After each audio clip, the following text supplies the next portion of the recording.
Hi everyone, today I'm going to do some pride makeup and then I'm going to go work out and I'm going to help clean the pool, get it ready for the 4th. So I'm just going to sweat it all off. But I figured I haven't done a makeup look in a while and it's pride. I feel like it's my civic duty to get some makeup done for pride. I am having quite a few skin unhappiness issues right now, so I'm trying to figure out the best way to tackle all of that. So I'm going to try some things. They might not work. They might end up horribly. The great thing is that you're far away from me, so you won't be able to see a lot of them, hopefully. Hi, welcome in. So today I'm going to do some makeup. So first I'm going to spray my face with Prep and Prime from MAC. This always scares the shit out of me.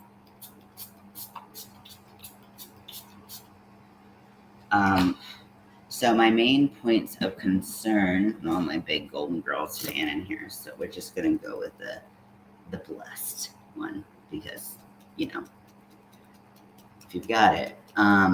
So I'm going to spray my face and I'm going to try some different techniques on keeping makeup on, reducing texture. I feel like reducing texture is something that I feel like less people talk about than I want, and then the people who have texture have different skin types than me often, and so I really struggle to find something that works. I've struggled to find something that worked for a long time, my whole makeup life. It's on my lips. I was like, why won't this dry? Because it's on my lips.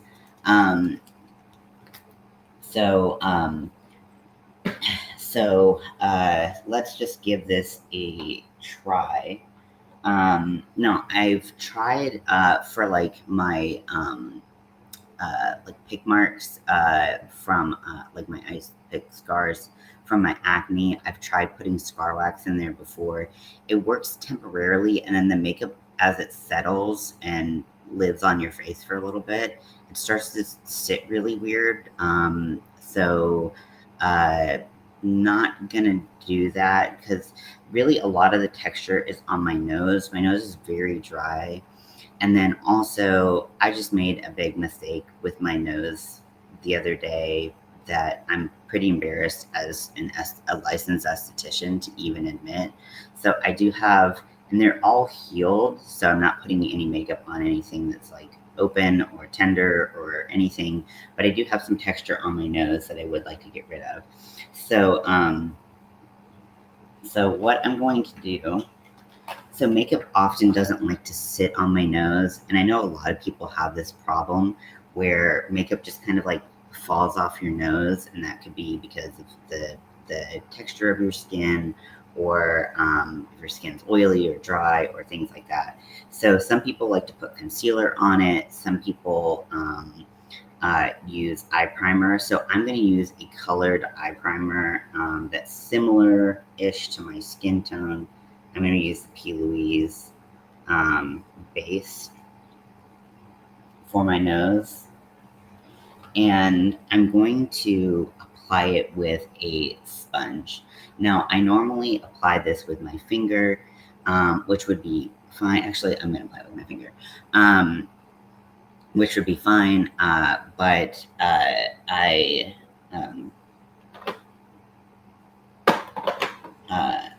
you want something that's going to have texture. You don't want to apply it with a brush because the brush is going to apply it really thin and really going to highlight all that. How are you doing today, Cammie? I keep on finding just like tons and tons of fake blood, and I can't find my like setting liquid. Okay, so I'm just going to go in with that MAC Fix Plus. I'm going to spray a little bit of that, and I'm just going to kind of mix it together, which will water down the primer a little bit, but hopefully help it last a little bit longer. This primer does last a good long time, but I'm hoping that the watered down texture will be a little bit more well suited for putting makeup on top of it, because once it dries, it doesn't really like to take makeup. So I'm hoping this will help. And then also I have a ton of piercings, and around my piercings I do get dry. I'm also putting it in my nose creases because those tend to just like, the makeup there just kind of doesn't. I'm from a memorial service for my mother, the pastor of my church. I am so sorry to hear that. I hope that it was a true celebration of life. But I know that those can be very difficult. I'm very sorry to hear that. So I hope that it went as well as it possibly could. I'm also going to take this up into my forehead because I have a lot of texture there. I just have big old pores and get really oily. And so I do find that throughout the day, my makeup just kind of gets a little crunchy bunchy, and we're just going to try to reduce that. Yeah, I'm really sorry to hear that, Cammie. It's an unfortunate part of life, but that doesn't make any of it any easier. But I hope that you in your community, I mean, it's great that your community is supporting this person in need and standing behind them and giving them, some support. I'm glad I went, even though I never knew his mother. That's great. Yeah. I mean, I don't think you have to know someone to be there to support their loss. I think that's a really important thing to know. Okay, so now I have it on my nose. It's not a dark white because I did water it down with a Fix Plus. But again, I'm hoping this will reduce the texture. Even touching it, I feel a lot better about it. I also patted it in instead of rubbing it on, and I'm hoping that the texture of my fingertips just gave it a little bit of texture. So now I'm going to apply my foundation. Also, Nightbot, heads up, Cammie, Nightbot has been just like spamming the hell out of people. So I do apologize if it's just so much Nightbot. Okay, I'm trying to figure out the best foundation. See, look, there it is again. Okay, so I have two foundations. One that I do admittedly like less than the other. I don't like the Fenty one as much, but I don't use it very often. I really like the Milani Conceal and Perfect. It's just really freaking good, but it is a lot thicker. And because I'm going to be working out and doing stuff, I don't really want that thick of a foundation. I have some other options. I have the L'Oreal Infallible Pro Matte. This makes me break out. I just try to avoid it. I use it for very short-term uses, and then I move past it. I don't like it. And then this is the Tarte Shape Tape Cloud Coverage, so it's very thin. I might actually use this. It's not my favorite, I gotta be honest. Also, I have like a ton of cream makeup and stage makeup and stuff like that, but that's really, really, really, really, I mean, like, you can powder it down and it will stay for a long time, but it will look super crazy in person and on pictures and stuff like that, unless you Photoshop the hell out of your pictures, which if you know me, you know I've never Photoshopped a picture a day in my life, and I never will, because I'm lazy. Most important thing is that he knows his worshiper of the church has his back as well as the back of his siblings. Absolutely. Sometimes the biggest thing that we can do is show up. And I think it's tremendously understated just to show up and be there. I think that's what people need sometimes the most, is just to have someone there to share their grief with, to share their joy with. And I say that for a lot of situations, not just in the passing of someone close to you, but also in just life in general. Just being there for someone is so incredibly impactful. That it's very important. So I'm very happy that you went, and I hope that your pastor feels that support. And I'm sure he does, but I don't want to speak for anyone else. I'm going to use a little bit of this marshmallow primer from NYX. It doesn't break me out, which is nice because a lot of drugstore products do. I can't tell if it makes my makeup last even a second longer than it would normally, but it doesn't break me out, and I feel like it does help kind of even out the, like, not necessarily, like, because I have combo skin, so it really, I think, helps the makeup stick like I don't have combo skin, if that makes sense. I am going to pat it slightly over where I did the stuff on my nose because I want the makeup to stick the same over that. I don't want any kind of weird patchiness. So I'm just going to pat it, but I'm not going to remove all the work that I did on my nose. Walked out of the church. I said to the first lady of the church today she deserved a hug instead of a handshake. That's lovely. I'm so glad that you could be there for them. I think that's great. I'm so glad you did that. And I'm sure it's much appreciated, Cammie. Okay, so now that I have that on, I'm going to go in and take my light coverage foundation, which, oh my gosh, this is very weird to have something not be a total mask, because that's usually what I do. Also, a lot of things don't match. A lot of my foundations aren't a total match. They're a match for my body, but my face is a little bit darker because of treatment, and we would have outside, like, smoke breaks, and we'd have like 6 a day, and so even like those 6 a day, like 15 minutes, and I tried to put sunscreen on, but like just going out so much, I did get a little bit darker on both of my visits. First visit, I did not have any sunscreen, so I tried to stay in the shade, but then the only shade was like really close to the door, and some people were really strict about smoking near the door and all that stuff, and you're like, oh, you're gonna put me out in the sun? Like, isn't great. On a happier note, I had a carrot cake before I left.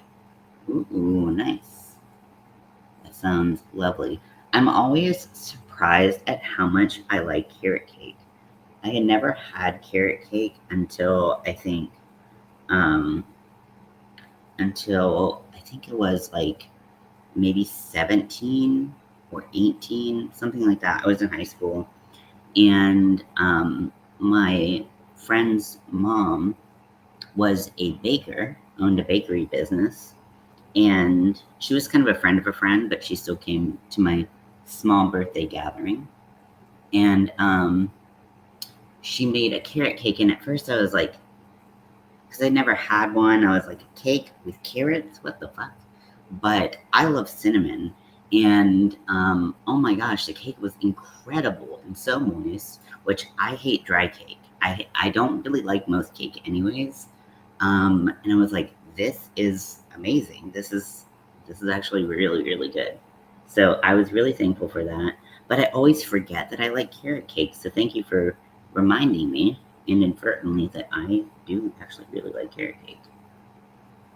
Okay, so the key for makeup sticking, if you have a wet base, so wet being cream, liquid, something like that, anything that doesn't dry completely down, is putting powder on top of it.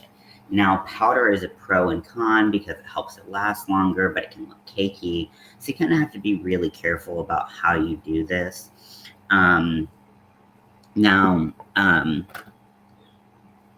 Also, if you are a person of color, you have a slightly deeper, basically anyone who has a, honestly, I've been, like, had that, like, ghosty cast before, and I'm pretty much as pale as they come. I mean, like, show you something white, like, I'm pale. I'm pale.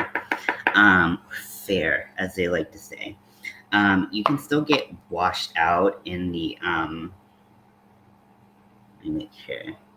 don't have any creases. Actually, I probably should apply concealer first. Let me do that. Sorry, doing kind of like, I feel like half my brain's like, nope, nope, nope, nope, nope. All my makeup is in different places because I went to a friend's a couple weeks ago, and then carrot cupcakes. Family reunion for a billion years. Yeah, that's nice. I love that for you. So I have two different types of concealer. I mean, I have my color corrector, but I'm not really using that today. So I have the Maybelline makeup eraser. A lot of people really like this. The unfortunate thing is they do not make one light enough for me.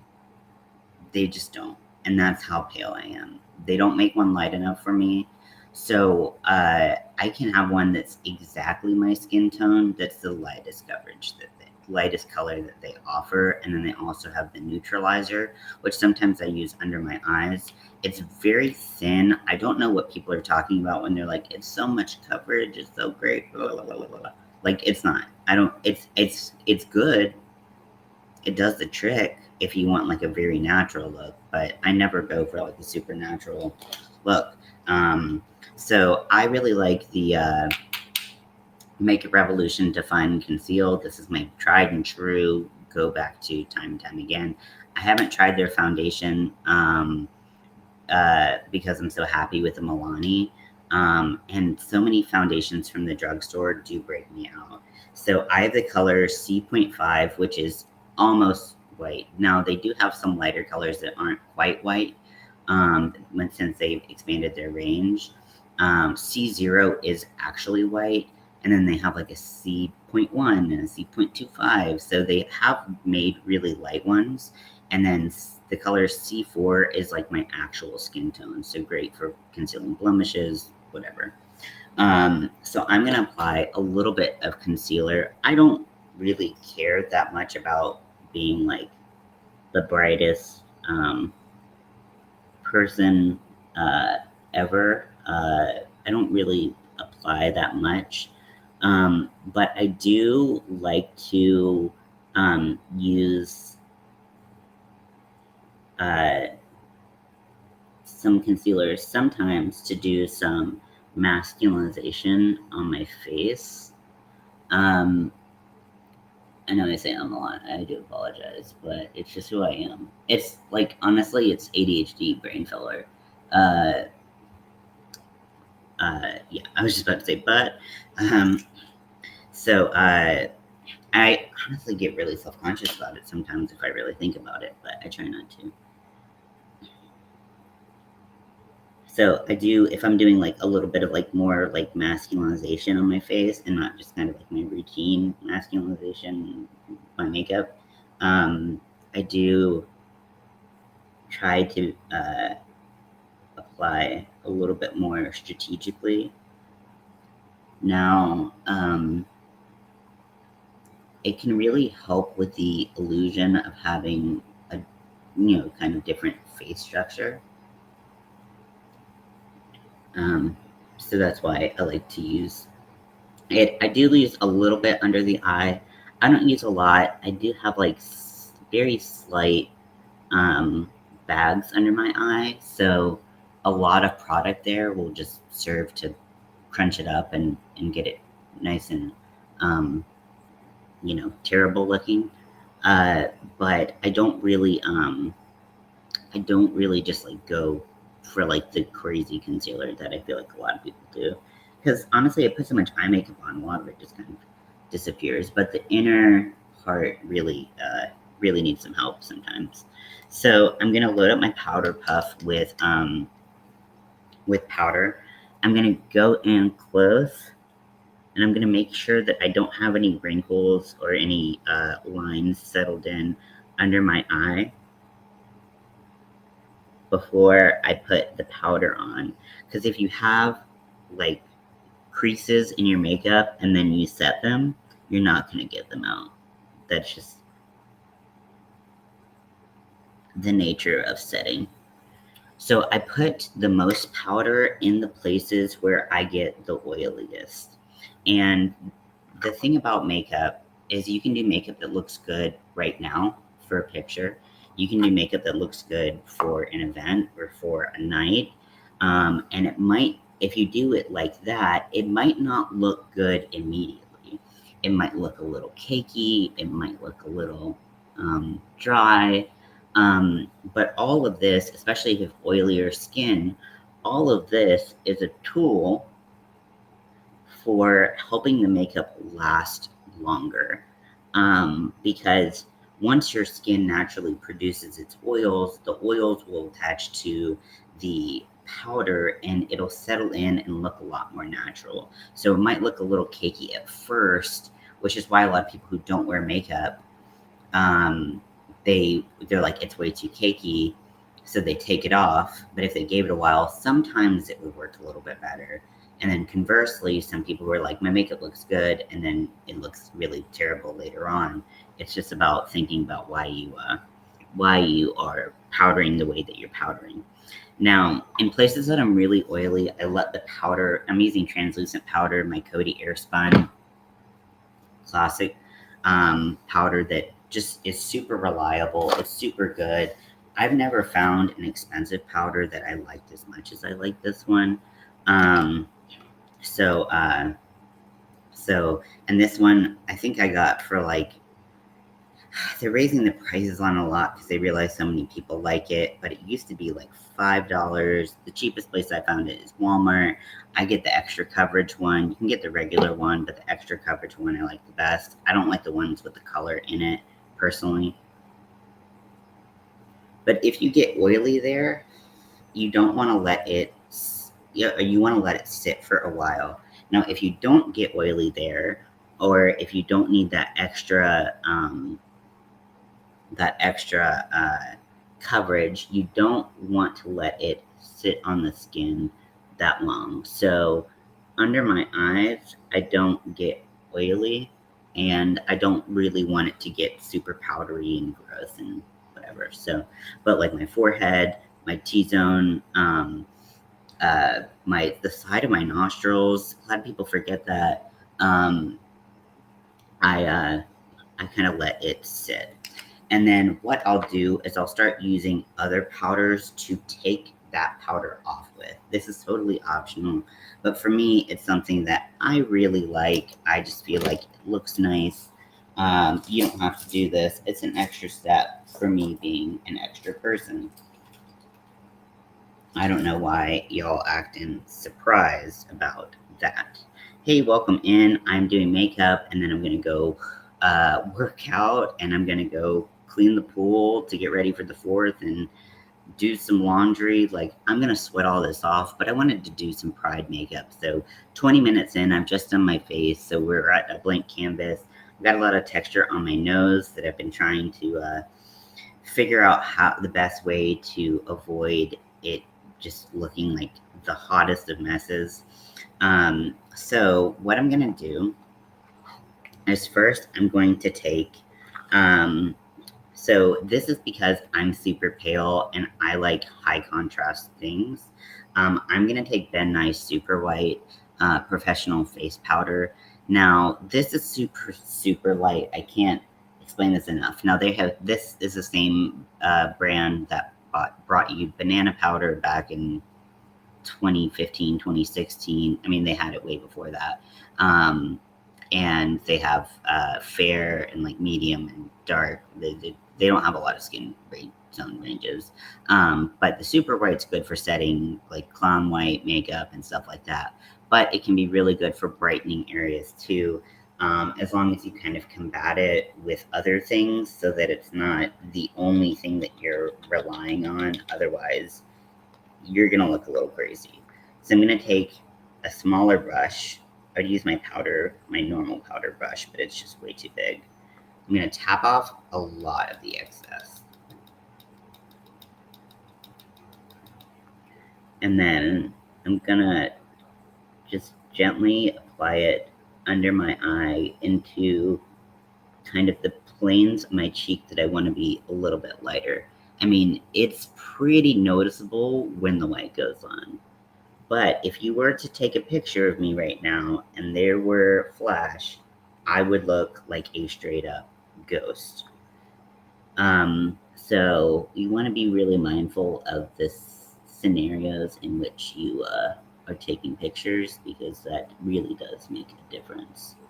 You don't need a lot of this powder when you're doing a more natural makeup, because it just really just brightens the hell out of you.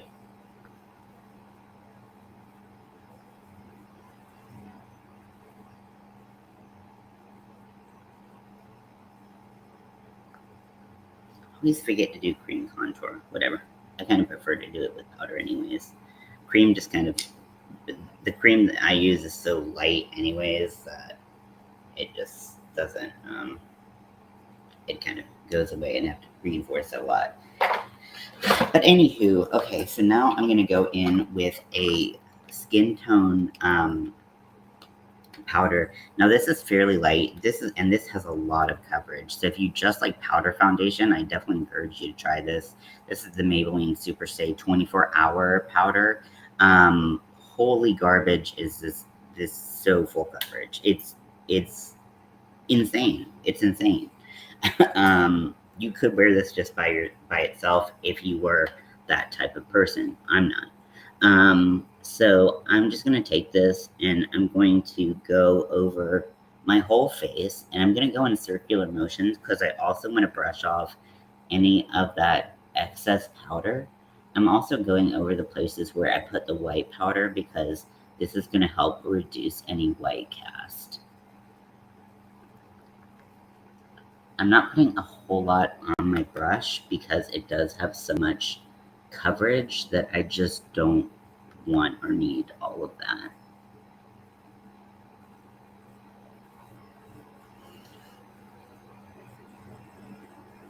Okay, so, and then just briefly boop, boop, boop, boop, boop, boop, boop on my nose. Even though my nose is dry, I still need a little bit of powder on it, or that makeup will never in a million years stay. Okay, so I am a blank canvas. My nose is doing well so far. I really hope it wears well. But we never know with these things, right? So we're constantly learning and trying new things. Now, I'm going to do a contour, which is a cool tone. I'm going to use this one. This one is really subtle,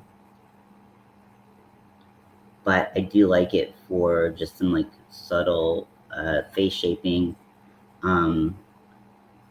Sometimes I just do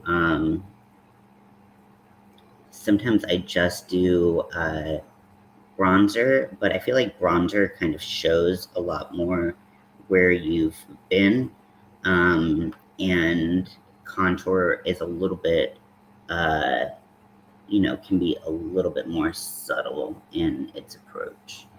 I also like to do my brow ridge right under here in between my brows. This is part of my masculinization makeup.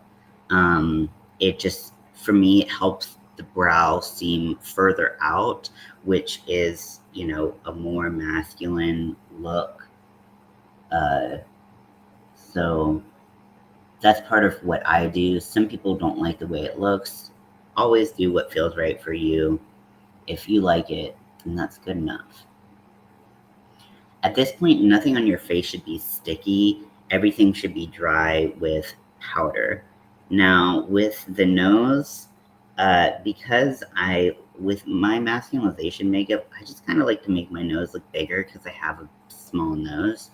So I kind of go in and I do like a little bit of contour all over my nose. It's just what I like. Leave me alone. And then I go underneath my chin. The key I found, if you do have a double chin like myself, even though I'm going to go work out and hopefully work on this, is to just go on your double chin. Don't go directly behind your chin because all that work is, you're still going to have that double chin show. So we're just going to pretend like we're just kind of shading it in a little bit, and then you're going to kind of shade back, and that helps a little bit, but it just helps conceal it a little bit. It's not doing like plastic surgery and taking it away. So just something to keep in mind. So I'm doing this process. You can see that the changes are very subtle.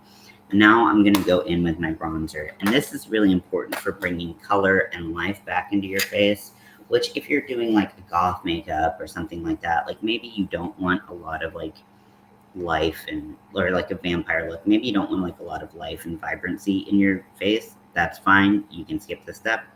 But if you are trying to look a little bit more human because you look a little bit kind of like Casper the Unfriendly Ghost, doing bronzer kind of in similar places. I do put a little bit more bronzer on because it just brings so much color onto the face.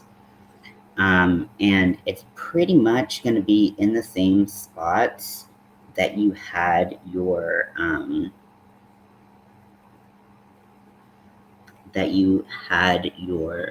contour, but the contour just kind of adds a little bit more depth and dimension into it. The bronzer, whatever. You know what I'm saying. Maybe. I don't know. Maybe nobody knows what I'm saying. Wouldn't be the first time. I also like to kind of change the shape of my chin a little bit, make it a little bit more pointed. I don't know. I like the way that looks. Who cares?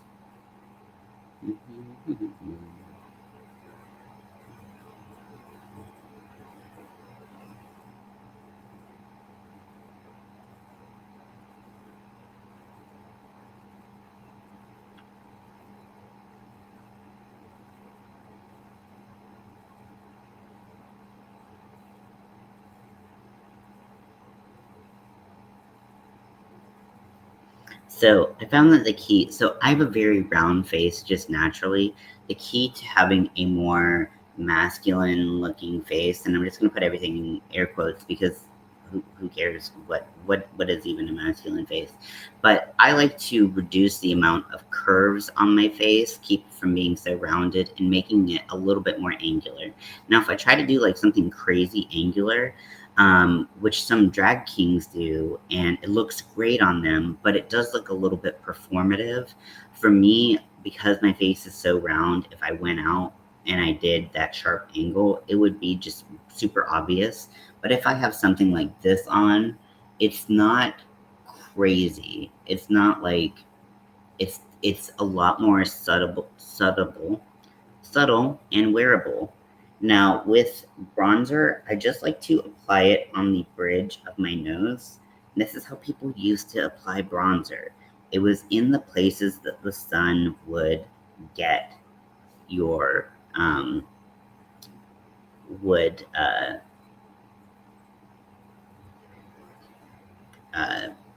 usually hit your face. So that's where people used to apply bronzer. I know it must be crazy for the people who think that bronzer is the only way there's only one way to apply bronzer, and it's as contour, but you know, different strokes, different folks. No way is bad, whatever. So the last step. So some people like highlighter, and that could be another step. For me, I've just never found, it just doesn't feel authentic. Sometimes I do it with specialty looks or like crazy looks, which who knows, I might add it later. But for me, it's just because I have such a round face, all highlighter has ever done is highlighted, like all metallic highlighters or shimmery highlighters have ever done is highlighted the roundness of my face. I might use some like right here to kind of square off my forehead a little bit, but just because I need that much like light in it. But I like to apply blush, and there's a specific blush I like, which I recently refound, but of course I'm going to have a hard time finding it now. And it's kind of like a red tone blush, and I do tend to stay away from red tones on my cheeks. They don't always flatter my skin tone the best. This one might do, but it's not my favorite. Okay. I've had this one for about 1 million years, if I can find it. Okay. Okay. totally Delulu. I forgot about this. That might be fun. Keep that up. Okay, are these the same?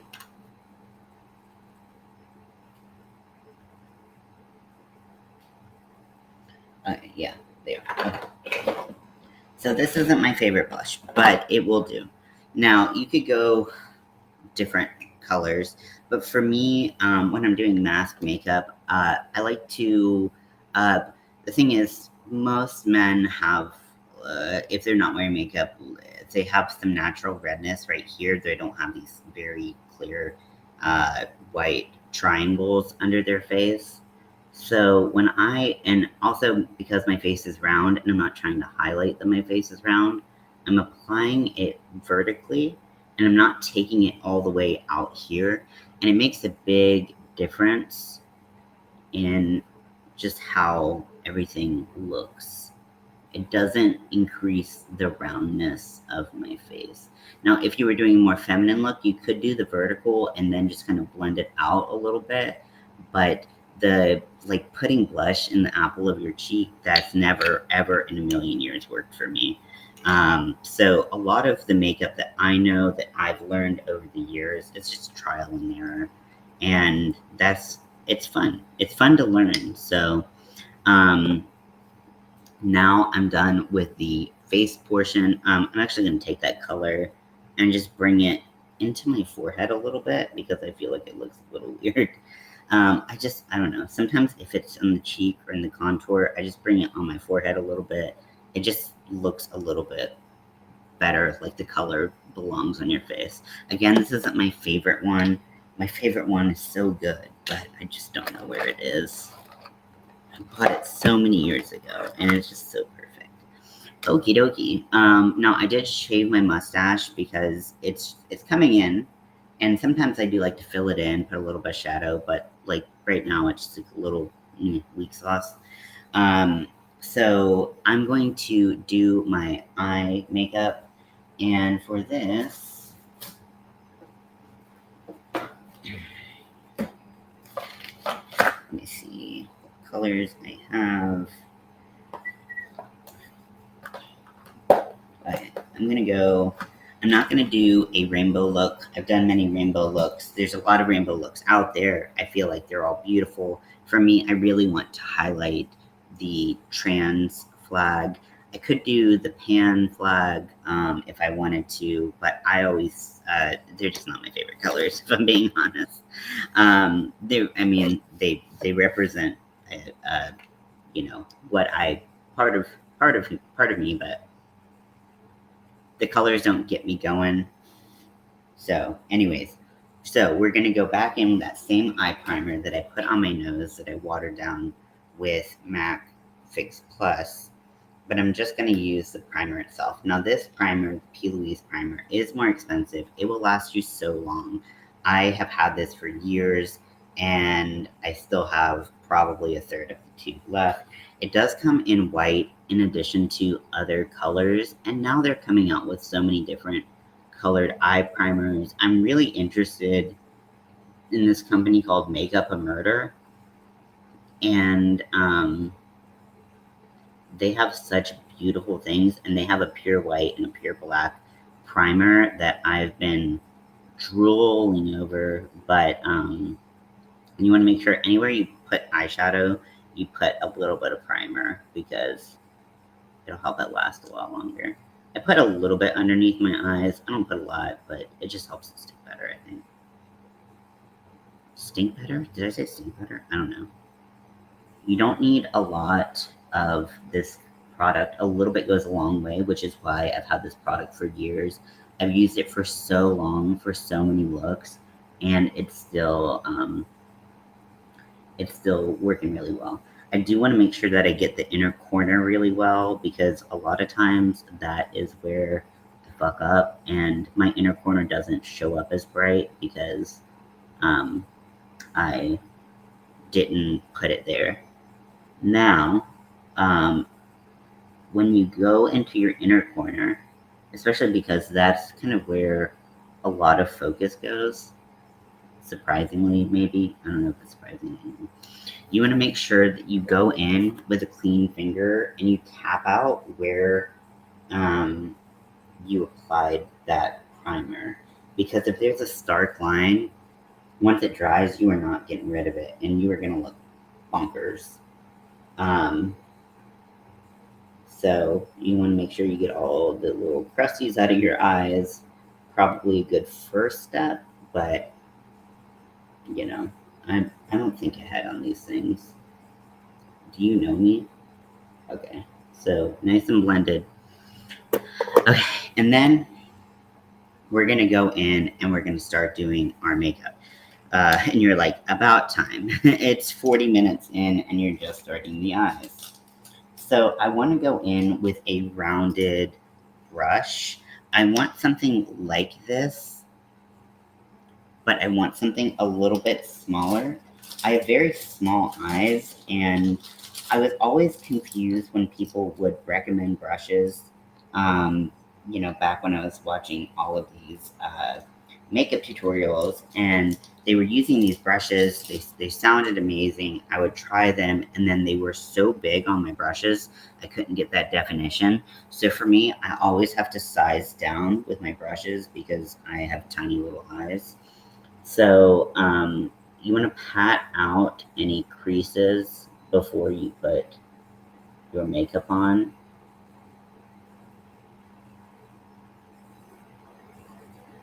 And then you just kind of want to place the color where you want it.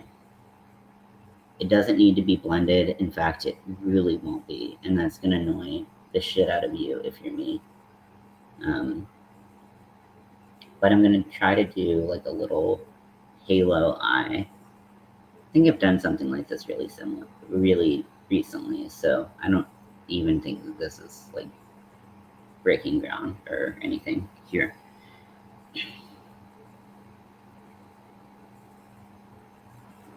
Now, the thing about doing pride looks and flag looks is that you got to be careful about colors blending into each other that don't need to blend into each other.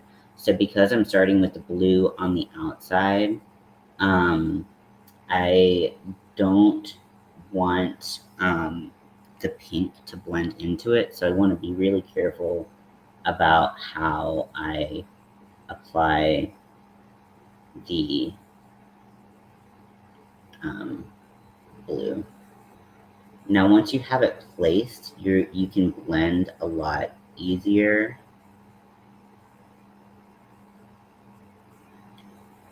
But I'm not going to blend in the middle just yet. So I'm going to apply it on the other eye. So this is what the blue looks like.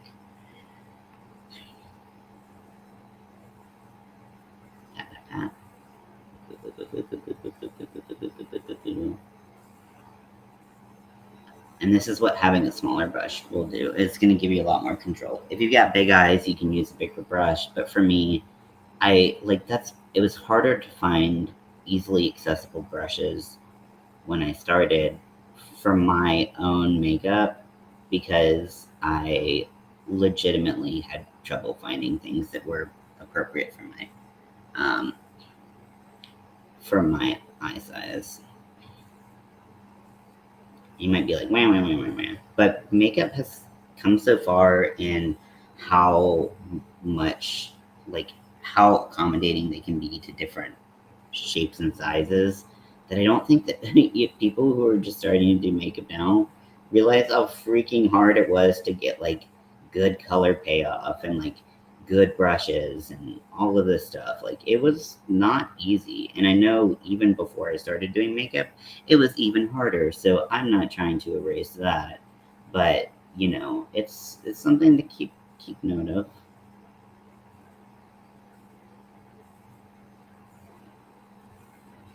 Okay, and I'm going to take a little bit of that blue under my eye. Again, pat, pat, pat, pat, pat, if you have any settling of anything.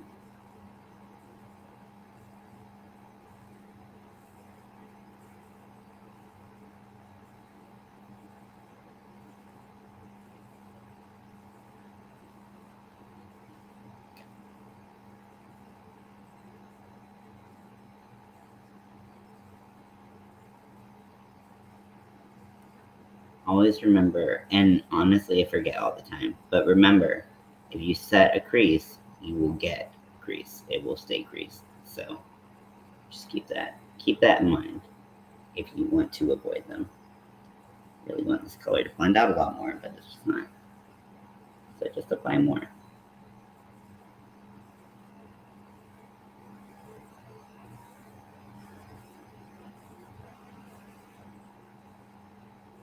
And take this color and I'm gonna wing it out below. I used to do this a lot. I don't really do it anymore, but why not? We're going full, you know, Pride Madness. Why not?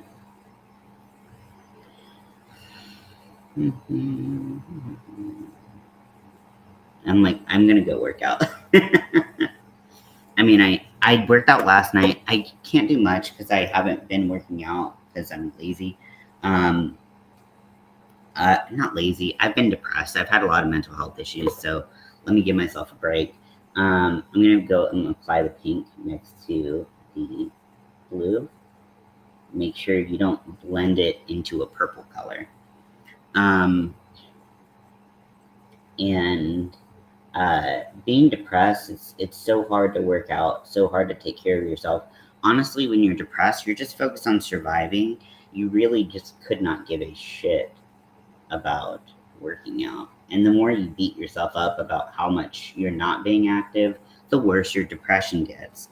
So if you're having a hard time and you're not able to do things that you would normally do because you are just focusing on survival, consider that an okay thing. You know, you got to be gentle with yourself, and it's really easy to not be gentle with yourself. So if you can learn anything from me, anything, it's just that you don't have to be, you know, your worth is not tied to how many times a day you go to the gym or how many crochet projects you can finish in a weekend or anything like that. Your worth is intrinsic. You have it regardless of what you were able to produce or what you were able to do. This applies for people with and without physical, mental, emotional disabilities. So just keep that in mind. Be gentle with yourself because you deserve it. Now, can I tell myself these things? Oh, hell no. Oh, hell no. But practice makes perfect. And maybe if I tell you these things, I can learn to accept them myself. So I'm going for like a bunch of different looks all in one, and it could look really cool or it could look really, really, really bad. So we'll see. Yay. This pink to be like a little bit more, like usually it's very vibrant. It's just not doing it for me right now.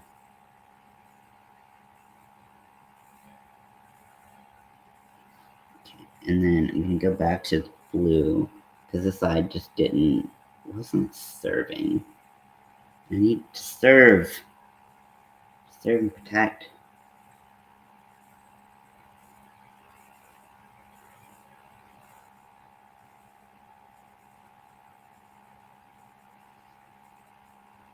Okay, so this is what my eye makeup looks like right now. I don't think you can really see it. I'm sorry. This isn't the best lighting, but it's the best I can do because my makeup, it's hard because I just don't have a lot of space and me. But I don't have a lot of space here, so it is really challenging to get good lighting in here. I'm going to take a shimmery white and just put that right in the center. Do a little bit of a triangle so that it kind of spreads out right there. I'm going to put that underneath my eye as well. I usually don't like to put shimmers underneath my eye, but like a little bit well placed can be nice.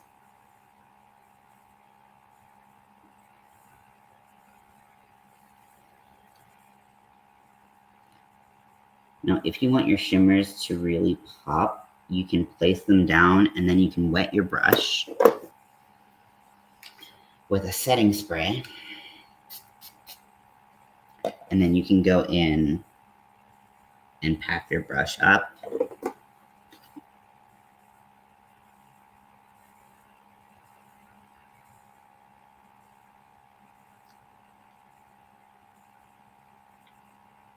And they will pop a lot more. Just make sure it's a setting spray that doesn't irritate your eyes, because I picked one that has sunscreen in it because I bought it one time thinking it was a good idea. It wasn't. I didn't put pink under this eye. Beep, beep, beep, beep.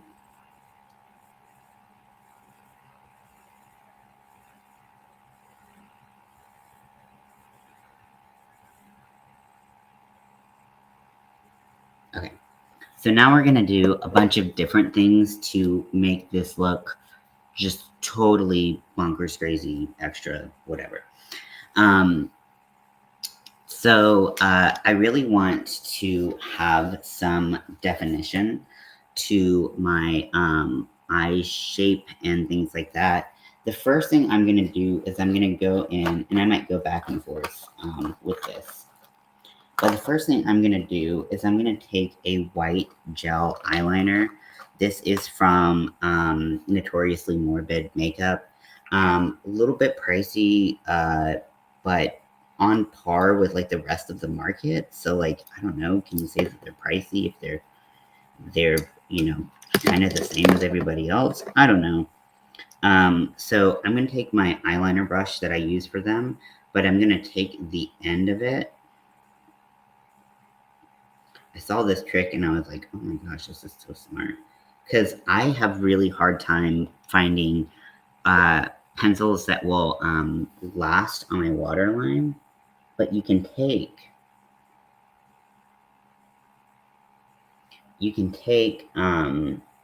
gel liner and you can use it on your waterline like this. In theory, that's gonna work. And the gel liner is really good about lasting through all of the wetness of the waterline. Okay, this brush does not like this technique. Okay, I'm gonna pick one with a skinnier end because this is apparently not the key. Okay, let me try this one.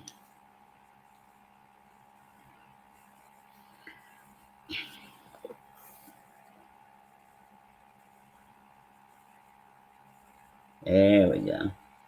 And it doesn't irritate the eyes unless you have, I mean, if you have super sensitive eyes, you probably stay away from the waterline anyways. But this is, I mean, it's just so much easier. Like, it's so much easier. So, I really like this technique, and it does last a long time.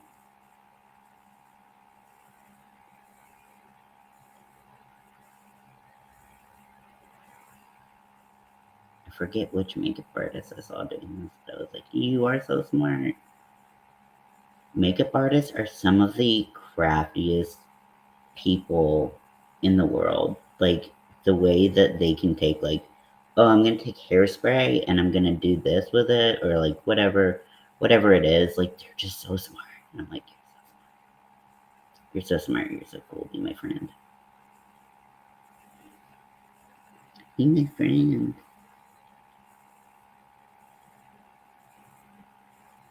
And I do like that we're seeing a lot of innovation in makeup too. I know if you're here for crochet that maybe this is just the most boring thing that could have ever happened to you. And I do apologize, but my channel is more than just crochet. In fact, it's very little crochet because I just like, I work on things, but I don't really like finish all my things. So the next thing I want to do is I want to highlight kind of this like triangular shape thing that I have going on. And I'm really hoping that this doesn't fuck up my makeup. It's got high potential to, but that's never stopped me before. So I'm going to take my gel liner on a thin brush. This is actually a paintbrush. And I'm going to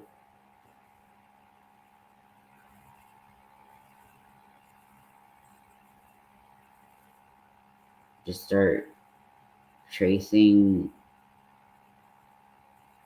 it if I can. Okay, that's not gonna come out.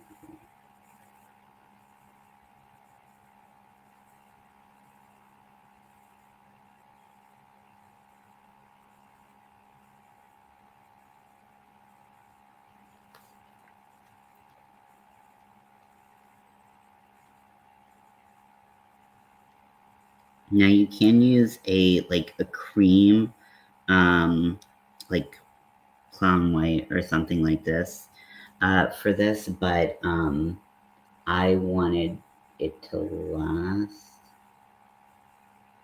so, and even if it skips, just kind of like let it, because you can use that as a shape to do the rest of it. Now, I was thinking that this was going to be a little bit more triangular, but now that it's on my eyes, it's definitely more round. So that's okay. See, this one's going to triangular.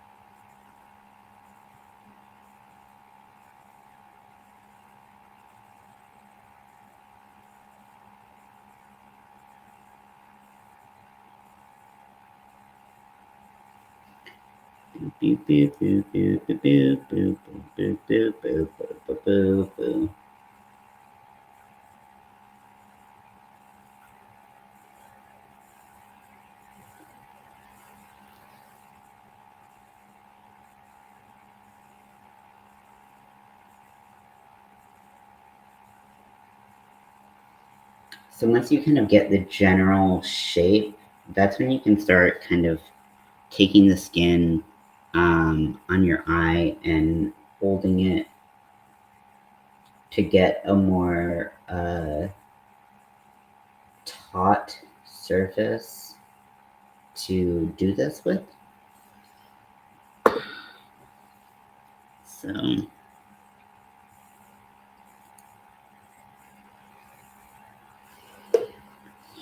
okay.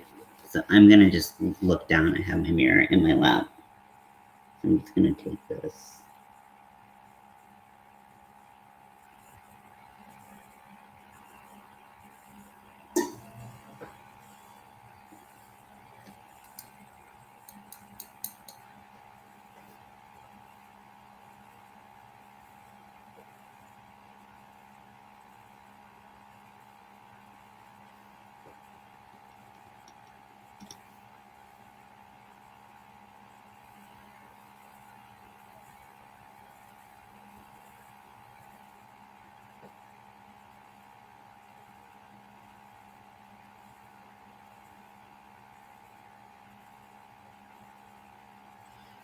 Now, we all know that glitter and rhinestones can cover a multitude of sins, and that's what I am doing. I'm thinning so that my glitter and rhinestones can do the good work for me.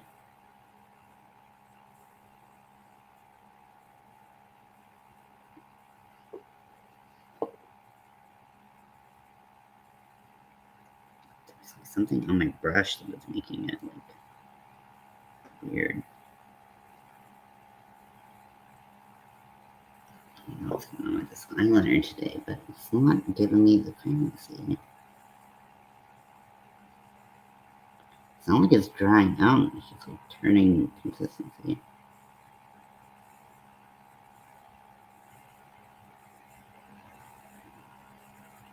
Okay.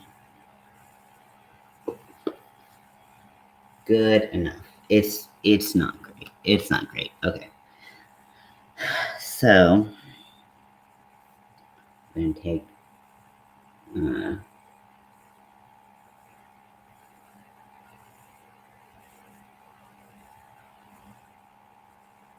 do a little line underneath. It's always a good look.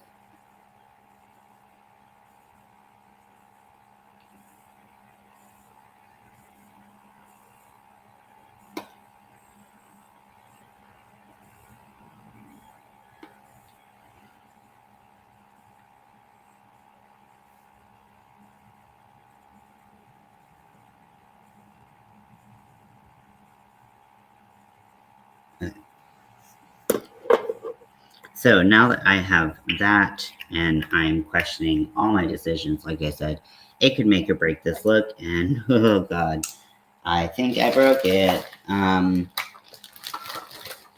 gonna put some chapstick on while thinking of how to change my life from this point on. So where are my rhinestones? I think they're not here, are they? Renewal rhinestones. I have pearls. Those could be fun. They're a little bit big though. And I have like these like fake piercing things. Okay,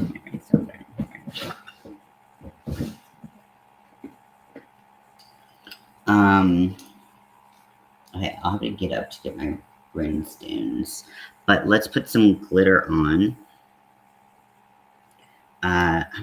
This brush has like, I think it might have glitter glue in it, which is probably why I was having a hard time.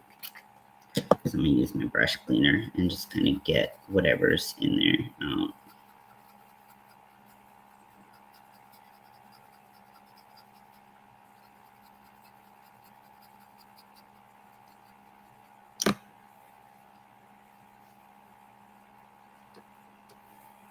Okay, so, and then I'm going to put glitter glue back in it, but at least it won't be clumpy dumpy. Okay, so glitter options. I have a lot of glitter options. Now, I have this holographic silver, but it never shows up holographic. It always just shows up as silver and a little bit clumpy. So I don't love it. And then let's see, what other glitters do I have? I need to do my glitter glue. That's my favorite. I do have a couple glitter glues that I like. Glitters. I have a whole bag just of glitter. That is somewhere.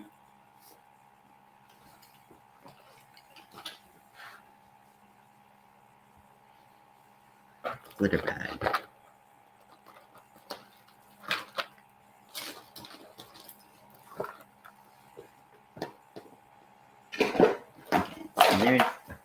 Oh, there it is. Okay. I was like, I see a glitter.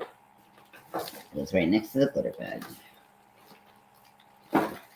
Okay, so now I have this white iridescent, which is probably what I'll go with. And then I also have a pink and purple iridescent. They kind of just show up as really pretty iridescent colors. And then I have a pink and a blue, a pink reflex glitter, which is really, really fine, very gorgeous. And then a blue, which is like a true blue, like indigo glitter.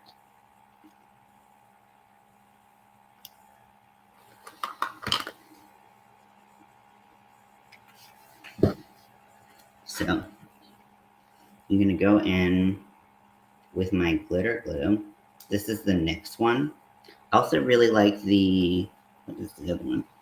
The e.l.f. one is good, and then I have also the LA Splash one. I don't even know if they sell that anymore. You could use eyelash glue. I just don't really like to.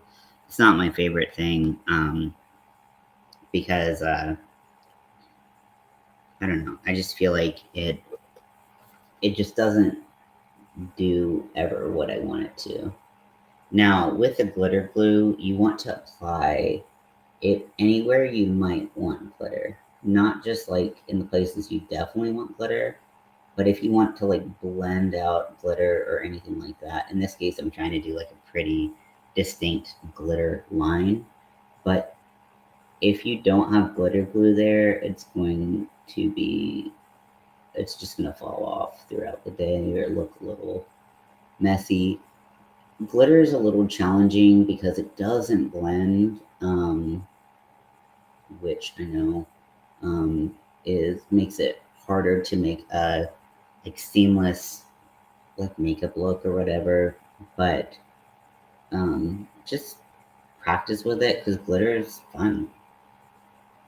Like, I don't know what else to tell you. Glitter's fun. Now the glitter glue will dry clear. I'm not going to do the other eye because I find that the glitter glue does dry a little bit before I can get all my glitter work done. I pour a little bit into the lid. Hey Rudy, welcome in. So I'm going to go ahead and, well, usually I would put powder underneath my eyes to catch the glitter, but because I have glitter glue under my eyes, I don't think it's worth it. I'm going to put some glitter on the same brush that I had the glitter glue on. It's going to help pick up the glitter. And then I'm just going to start pressing in that glitter right over the line that I made earlier. How are you doing, Rudy?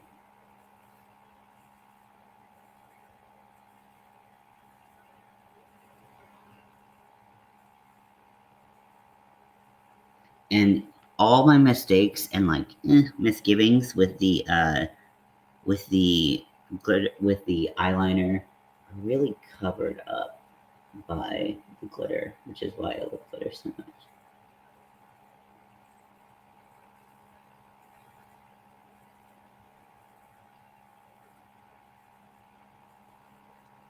And then we're going to go under the eye and just place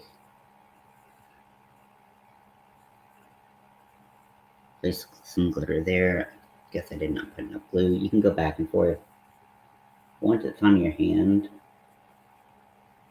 a lot easier to use. Don't do this in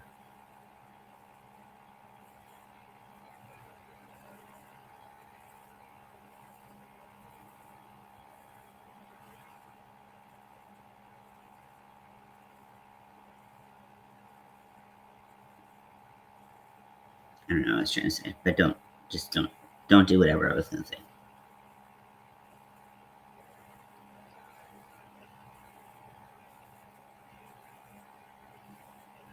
Okay, so that is one eye with the glitter. And I have a little glitter line underneath. So it's more triangular, less rounded. Definitely more what I wanted. And then we're going to do the next eye. So I'm going to get a little bit more glitter glue and just do the same thing on the other eye. Easy peasy. Now, this brush, if you have a brush like this, you can take it and kind of roll it like to get it to a really fine point to apply your glitter glue or liner or whatever you're applying a lot smoother so that you're not, just like,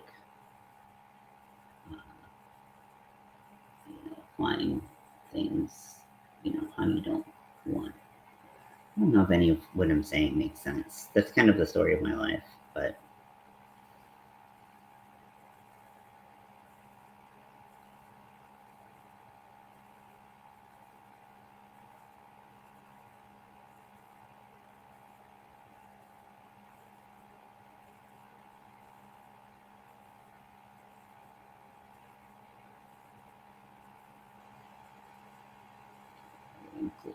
glue right up at the top. Make sure we're really secure on the glitter glue there, and then applying it to the line underneath my eye. Got some in my eye, which is cool. Always wanted that. And then we're going to just apply our glitter.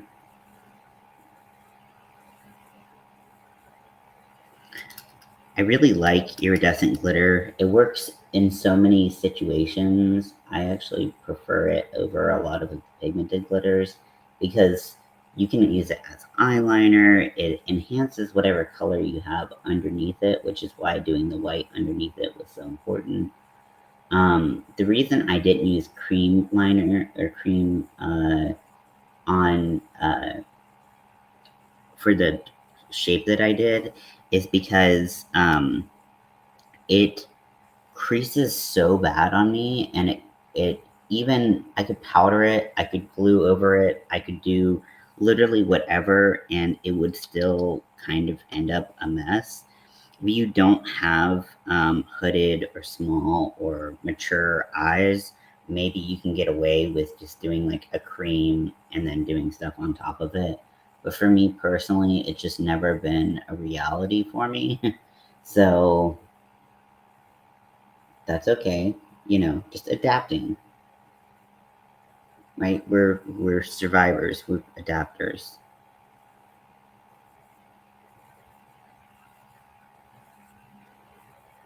This side's a little bit thicker. I'm just trying to go in and like use the glitter to help create the illusion that the line is like straight and what I wanted. I'm gonna go over on this side, apply a little bit more glitter glue, apply a little bit more glitter, just to kind of match the sides a little bit better.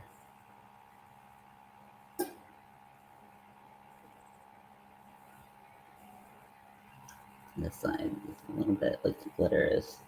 Like once the glitter is set, the glitter is set. So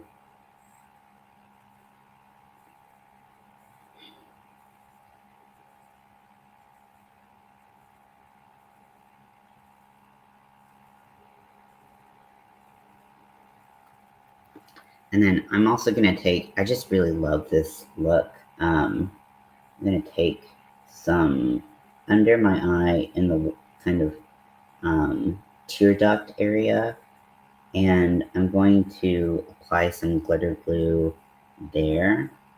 Oh shit, I forgot underneath my eye. Let's do that.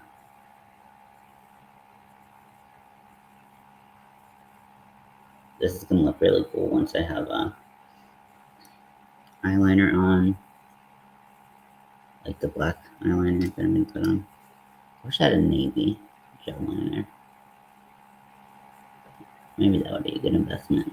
I just don't use a lot of blues when I'm not doing transparent makeup, so.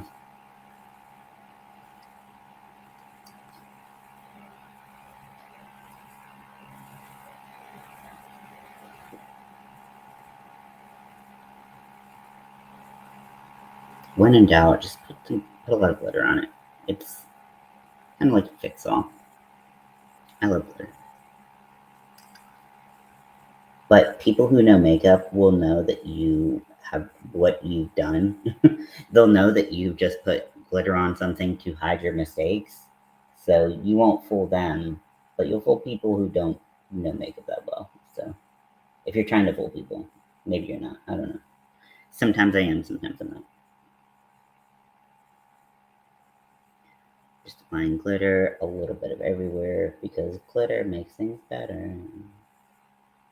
Now, if you are looking at this and you're like, oh my gosh, how is he going to take this off? His face is going to be covered in glitter.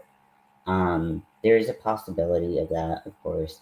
But the best way I find to take glitter makeup off is to take a piece of Scotch tape, painter's tape, anything like that. You want something that is not too sticky. If it's too sticky, you can put your fingers on it. You can put it on your arm and then take it off until it's just slightly sticky. And then put that on your eye before you do any makeup removal. And then it takes the glitter off really, really well. And you don't have to do like makeup remover on your glitter part. It also takes off part of your makeup. But yeah, so that's the best way to get glitter off, and then you don't have to worry about when you wash your face, you're just scrubbing your face with a bunch of glitter, because that is a real problem if you don't take off glitter what I consider to be the proper way.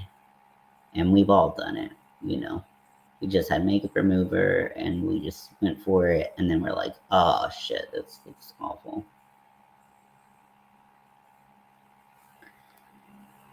So lots of glitter, and then I'm gonna put some rhinestones on it because, you know, why not? And then I'm gonna go work out. I legitimately want to work out today.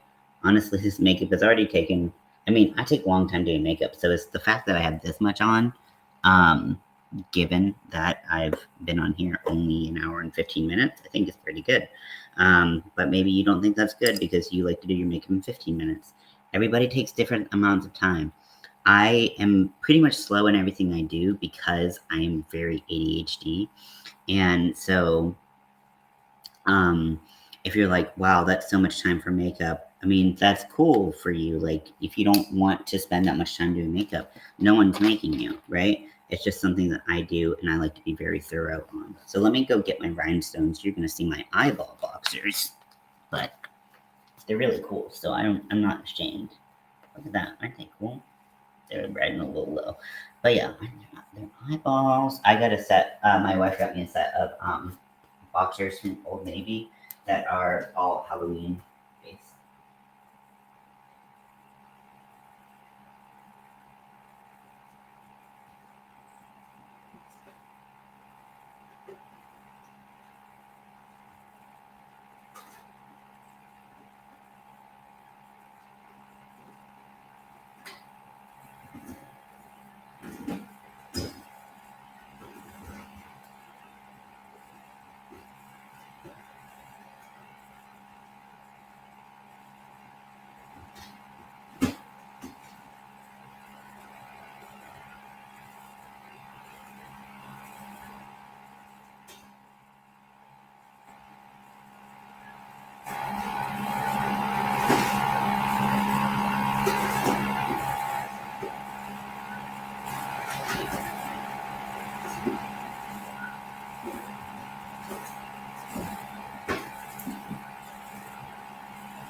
Sorry, because I've been cleaning so much, I know that my rhinestones. Oh, wait, that's not them. I know I put all my rhinestones in a place, but where that place is, I can't remember. Okay, so here's some studs that are like for nail art that might work. And I also have some little star glitters, and then I have some octagon glitters that are holographic and silver. But I had a place for all my rhinestones that I just do not, for the life of me, know where they're at. I totally forgot about like literally all of this makeup. Jesus Christ.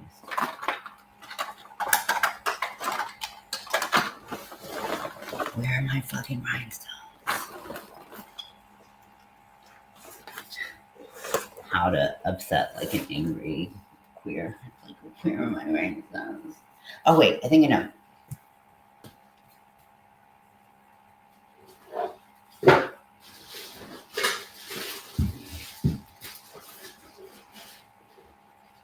Motherfucker. No, they're not there.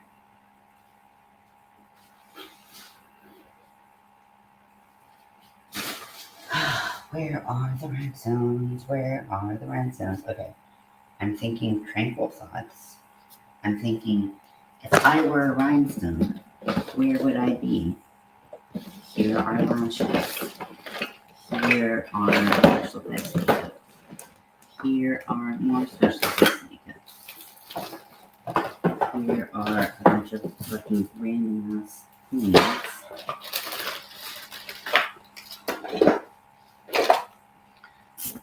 Where are my rhinestones? Okay, well, you know what? We're just gonna give up on that side quest and just call it a. Oh wait.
I found them. Because I was like, okay, so I put them in the place where sorry about that. I put them in the place where I knew I had this, which is the tool to apply the rhinestones. It's got a little wax tip. It's really nice. And then I have a bunch of different rhinestones that I've used for other projects and things. So I've got some red, some pink, some white, some blue. When I did my trans pride skirt thing, I used these. So perfect. Okay. I'm super happy. Okay. So now I'm going to not apply the rhinestones right this second, but I know where they are, motherfucker. Man, I really like these stars too. They're really pretty. They're just very shiny. Sorry that took so damn long. But you know, all for the sake of booty, if you will.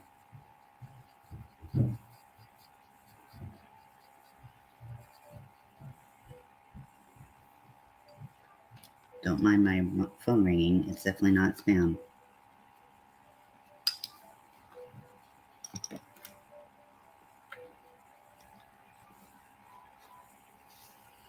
Okay, so now I'm going to apply my regular black liner. And so I don't want to make this like a huge focus, but for me, if I don't wear black liner, things just don't ever look right. And that's just a truth that I face. I'm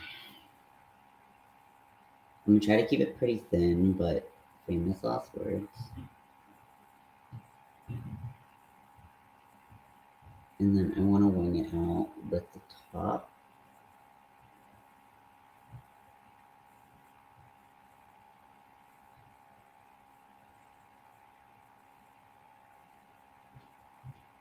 Oh God, I blinked. No. No. Okay, we'll try to fix that.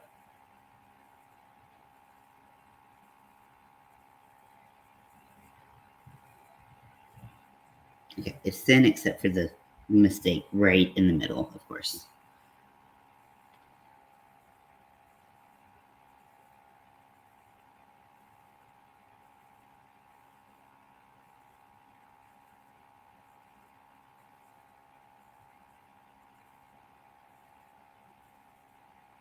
Now, applying eyeliner over glitter, everywhere you put the glitter, you kind of want to, if you can, avoid putting a lot of glitter in the places that you're going to put eyeliner over it, because it just kind of makes it look chunky and terrible. So if you can, avoid those spots. So now that I have the eyeliner on top, I'm going to go in and put eyeliner next to the white underneath my eyes, except for that little piece that I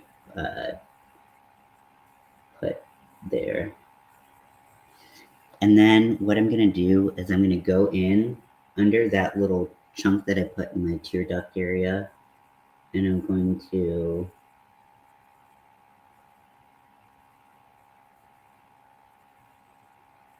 kind of do a semi-straight line. I don't know what straight is, but what I did is it opens up that eye area and makes it look more, I don't know, dramatic or something. I don't know. Hi, China. Welcome in. I'm doing some makeup, and then I'm going to go work out and clean and do all this stuff.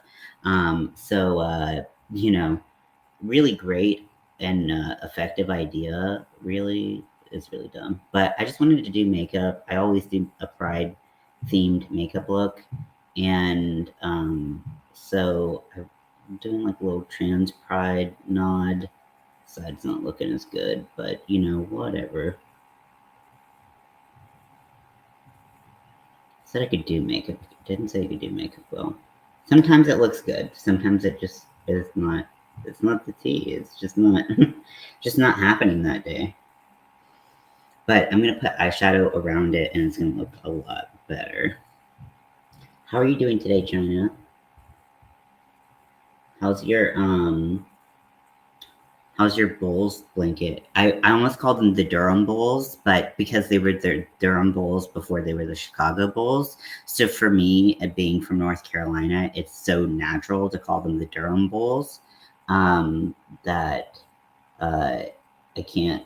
Sometimes I'm like, where are the Bulls from? Where are they now? You know what I mean?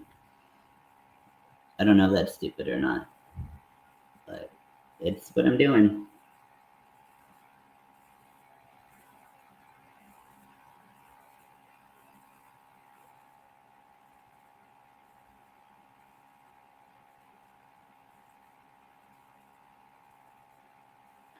So all of this black, we're gonna kind of blend out with a darker blue.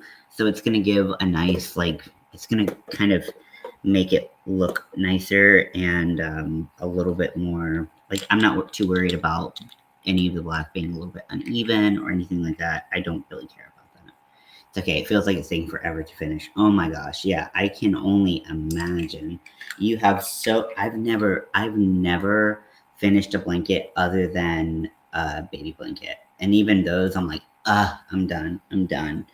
So, I mean, I can only imagine how you must be pretty tired of looking at it. But on the plus side, at least it looks amazing. If I did something that long, it would not. So at least it looks good. But I understand that, like, I'm totally ready to be over this project, or I am over this project and ready to be done with this project. I have so much fun watching your lives.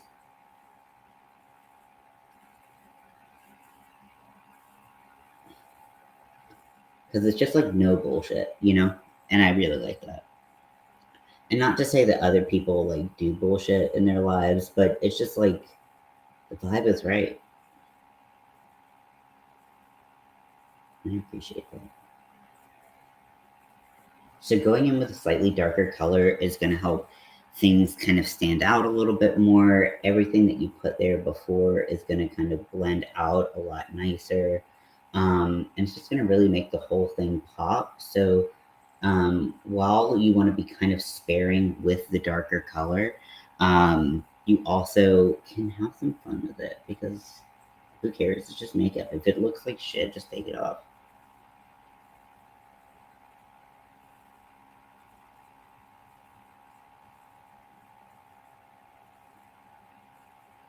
Okay, I'm changing the shape of the front because with all these things going on, that halo eye just wasn't working for me. So I actually took it up and kind of went like a little bit like rectangular with it.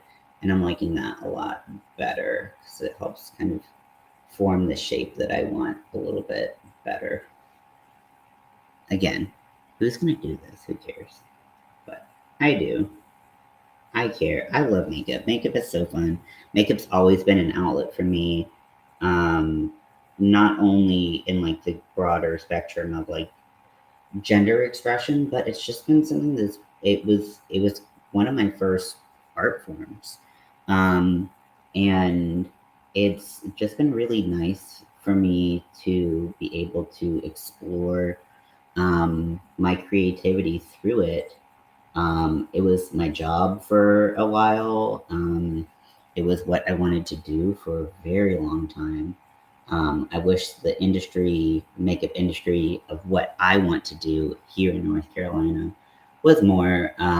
But because like I like doing like editorial, like weird makeup. Like I don't really like doing beauty makeup. I actually really definitely don't like doing beauty makeup.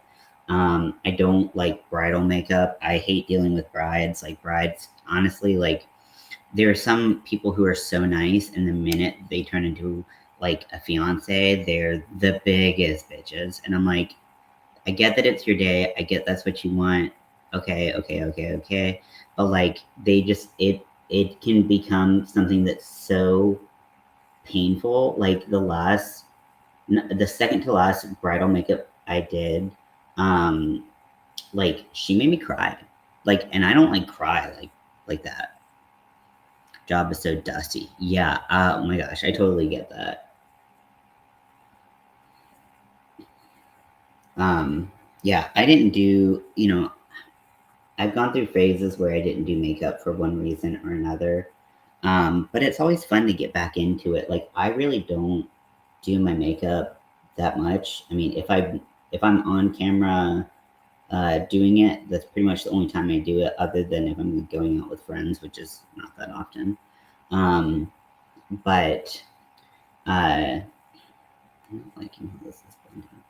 Could use a fluffier blending brush, but I'm too lazy. But yeah, she made me cry. She was just so fucking mean. And I don't cry easily. And so I pretty much swore off doing bridal makeup, even though it's good money and you can do it all throughout the year. The thing with editorial makeup, especially where I'm at, is like it's kind of seasonal. So like during the winter months, you just don't have work. You don't have like jobs to do. So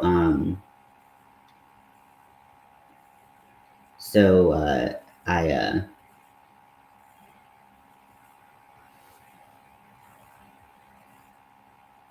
so I stopped doing professional makeup for a while.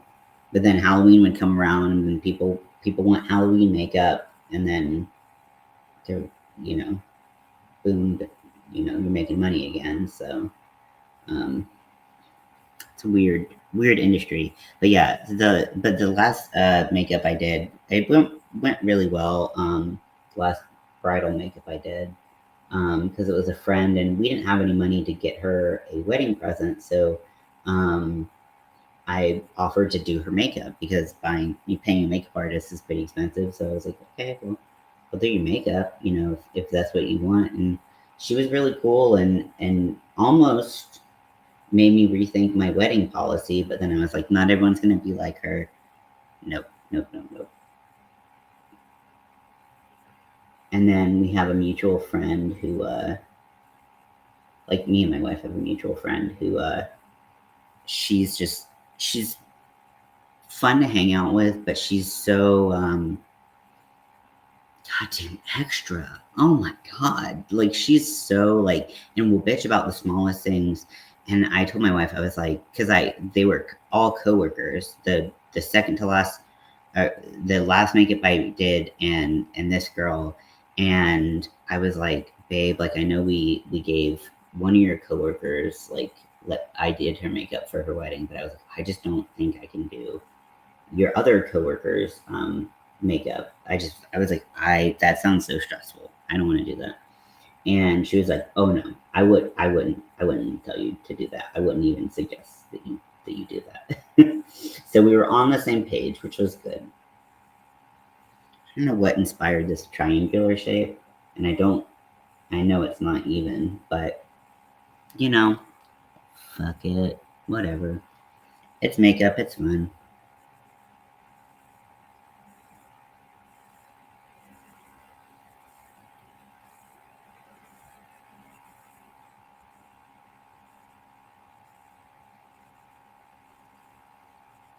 But yeah, some people are and I understand that like people want their special day to be perfect and stuff like that. I'm not dogging on that. I just like if you deal with professionals on your wedding day, which most people will, treat them with respect. Treat them like people. It's really not that difficult to not be an asshole. Like I can't recall a situation in my own wedding where I was like, you know what I need to do? Be a huge bitch to these people who are just doing their job. But some people are just nasty people, and I just can't get behind that. I'm not that kind of person. Like, I'm a bitch in real life, but I'm not a bitch to people who are doing their jobs and like who are trying to help me out. Hell no. I treat those people with the utmost respect because one, I don't want them spitting in my food. And two, they're just working. They're doing their best, And like people who treat service people in general, like garbage, I mean, that's a huge red flag for me. I don't fuck with those people. You know what I'm saying? Like, Like, why would you do that to somebody? Okay, this brush is not doing what I need it to do. So I'm going to take a thinner brush. I'm going to take a black, and I'm going to blend out that black liner that I have on top.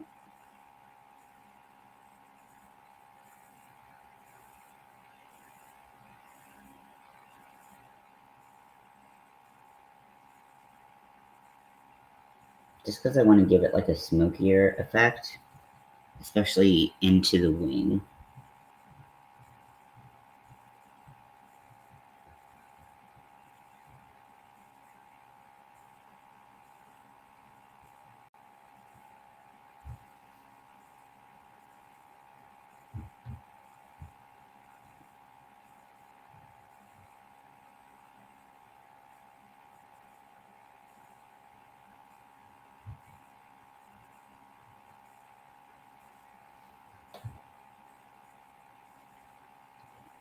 Love the way it's coming out. Thank you. Yeah, I'm doing a lot today. I'm gonna do more, but I figure if I'm gonna go all out for Pride makeup, I'm going all out. We're not gonna do a smoky eye and be like, okay, happy Pride.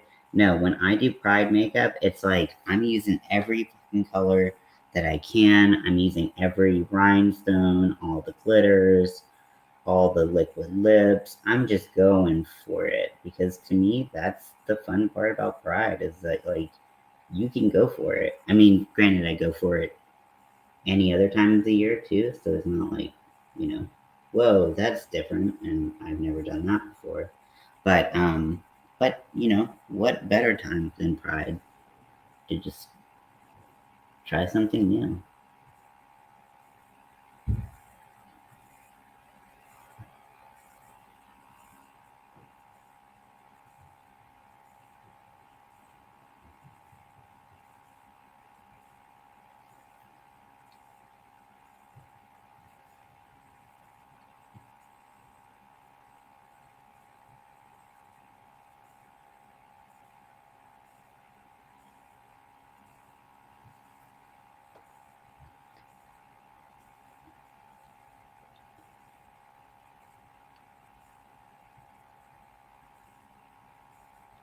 Like I had planned on doing a more like body paint type of face paint approach to this, but now that I'm here, I'm like, what was I doing again? Oh yeah, okay, oops. You know, it happens.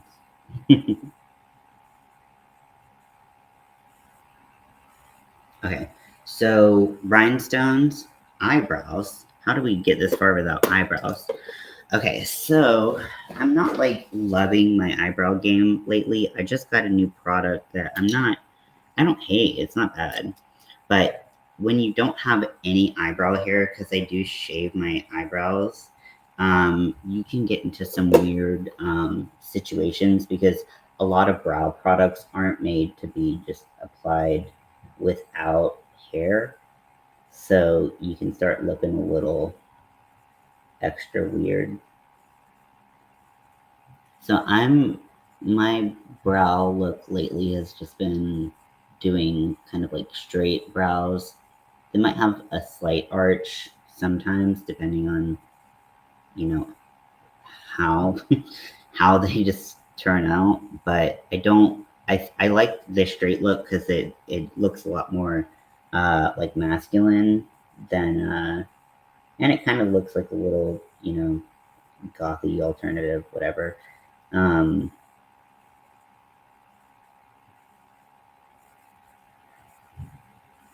but I don't want like my natural brows have such like a thin high arch that I don't really like using my natural brows, which is why I started shaving them.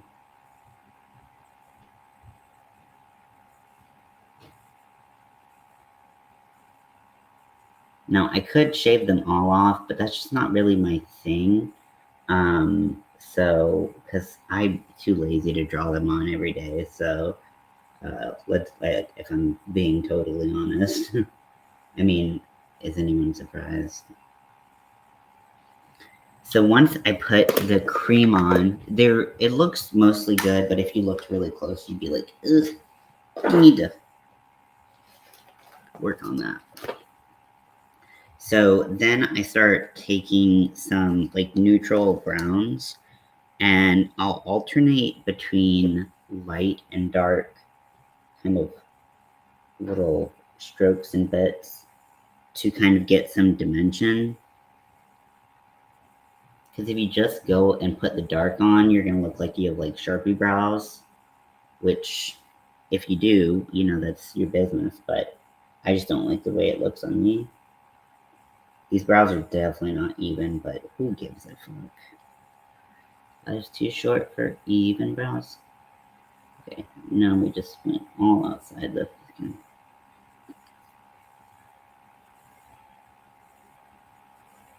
And I went kind of like from lightest to darkest so I could control the shape a little bit more. For me, that's a little bit easier, but, you know, do whatever makes you happy.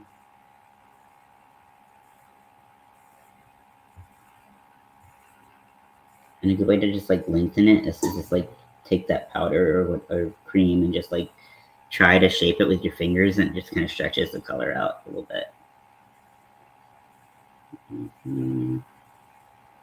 Now, even if you have really dark brows, like I do, like people with dark brown and black hair do, you might want to use a color that's lighter than your natural brows first, especially if you're just filling in your brows, because it's so easy to overfill them in, and then you're like, ah, that's intense. So even if your hair is black, I would most of the time not recommend using a black pencil. Usually I would use like medium gray to charcoal.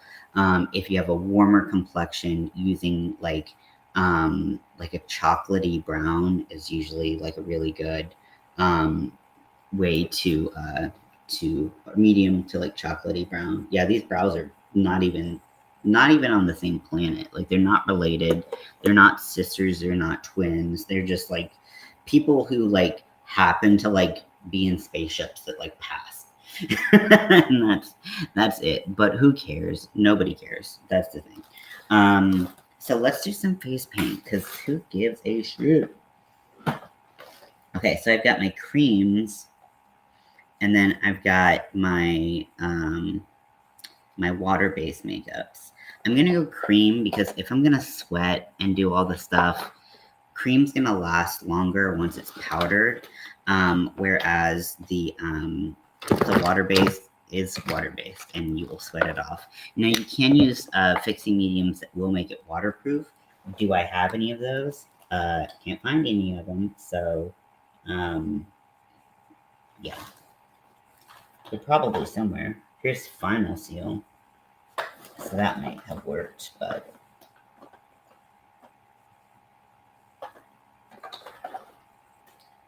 I don't know. Okie dokie. So, let's get some makeup going. Okay, I don't know what I'm gonna do with my face or my body. Probably not gonna do any body makeup, just because I'm gonna just work out like this. Oh, hey, Golden Age Crochet, aka Leather. So, I'm going to go ahead and start. So I have this, what, 24? It's the Athena painting palette. You can find any palette similar to this on Amazon, Temu, anything like that. It's just a cream palette with a bunch of colors, big white section, big black section, and then a bunch of different other colors, so you can mix your own colors. I'm doing okay. I'm gonna do a bunch of makeup, and then I'm gonna work out, and I'm gonna get a bunch of stuff done. So I just wanted to do Pride makeup. I didn't care that it was gonna be all sweat off or anything like that. And we're sticking to that story. Now, with these products, I do tend to like to use paintbrushes if I can. I just find that they're easier to clean. They apply cream makeup a little bit smoother.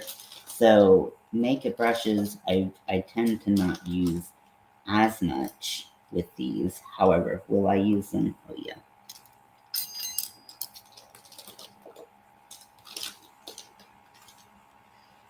Okay, and let's see. I have more paintbrushes.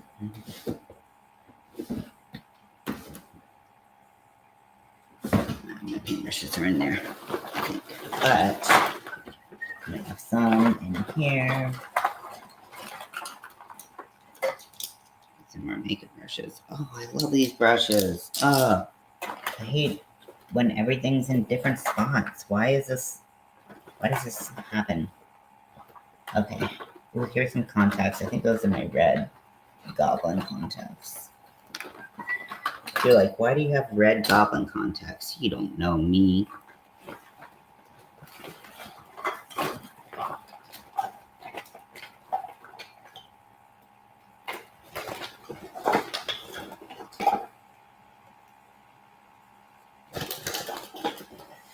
Okay, so I want a brush that's slightly smaller than that. What about that brush I used for the black earlier? That one was nice.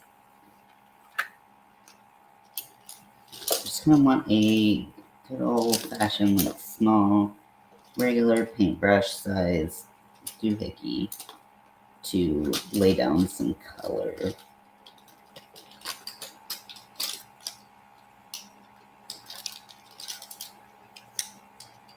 There's got to be a way to organize this many brushes, but do I know what that is? Absolutely not. Okay, so this is like a concealer brush. I think that that'll be nice. Okay, so I'm gonna clean this with my makeup brush cleaner. I love this stuff. They I don't think they discontinued it, but they just don't carry it in Ulta anymore. It's the Japanesque makeup brush cleaner. I have a big tub of it, so I just refill the spray bottle. It smells like fresh peeled oranges. Like, honestly, when I was doing makeup, it was the nicest thing because you'd be doing makeup, you'd be working so hard, your creative juices are flowing, and you're just like, oh, I'm getting all this stuff done. Woo, woo, woo, woo, woo. And then you're like, okay, gotta clean some brushes, gotta, whatever. And then you would just smell like fresh peeled oranges. And you're just like, this is amazing. It just was nice. And even like the models, like the photographer, everyone was like, ooh, that's amazing. It just made everyone in a good mood. So the first thing I'm gonna do is do the white, because the white is the color that's gonna get covered the most when we start doing like other stuff, if that makes sense. Like, the white needs to stay as pristine as possible. So if we did all the other colors and then applied it on top, it would get muddy. So I'm gonna take this palette knife that I have. I'm gonna scoop out some white, and I'm doing this so I don't mix the colors. Because I want to keep them as they are. And I'm going to take this blue.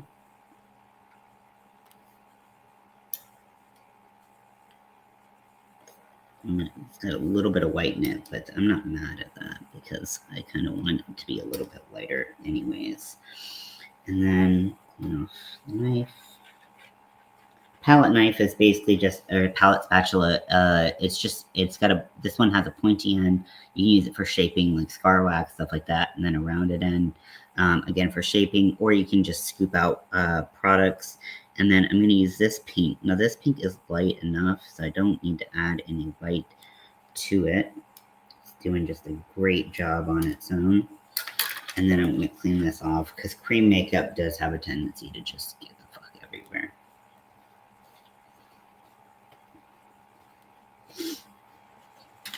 Okay. And then I'm gonna go ahead and mix like a little scientist. I'm gonna mix the blue and white together to get that like slightly lighter blue. See, isn't that pretty? Okay. Nightbot's coming through, so be prepared for like 80 messages. Again, I'm so sorry. I might need to turn it off for a while. It's bugging the shit out of me. Okay, so let's see. I'm gonna use this brush first, which actually it's not a paintbrush, but it came with a like a stage makeup cream kit, so it's perfect for this.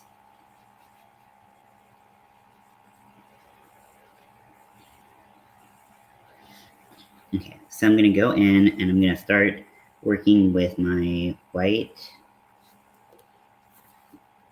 And I don't know what I'm doing, so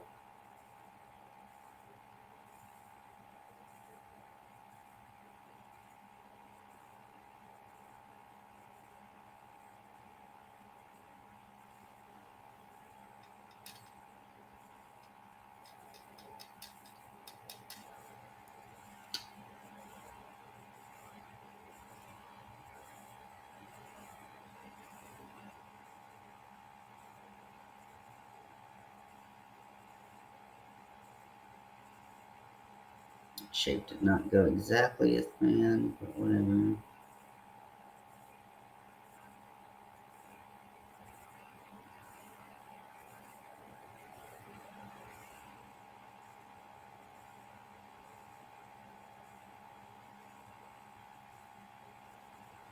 I hate this full swirl. Go away. The thing about cream is you can just kind of like wish it away.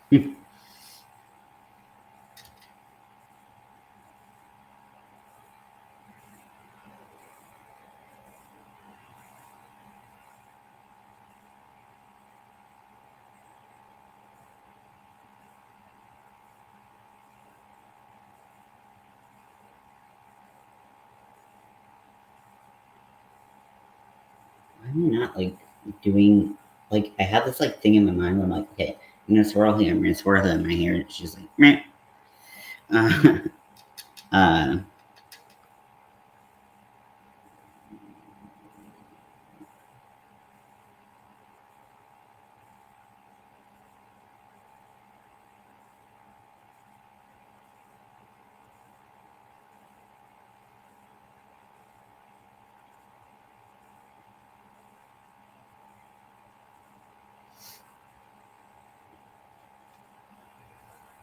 and do I want to do a mustache?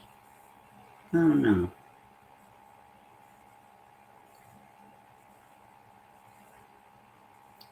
Sure.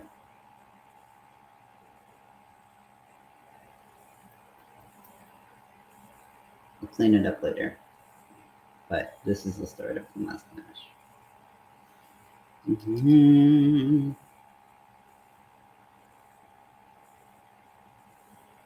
I think you will love China's videos. I do. And I'm not shy about it. China is so fun to watch. So now I look like this. And like, I don't know, maybe like something at the neck. Or like down.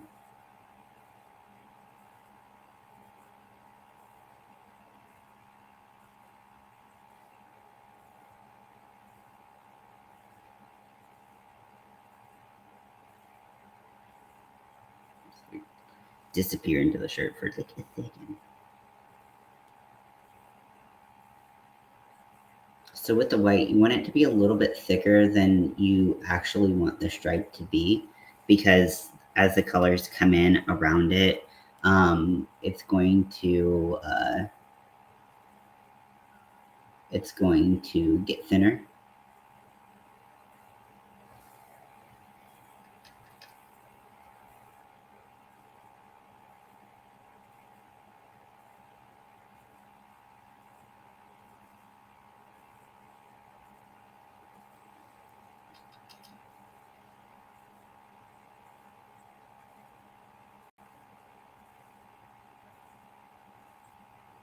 And try to get the color fairly even, because we're going to put powder on top of it, and if the color is not even when you put powder on top of it, it's gonna be set like that. So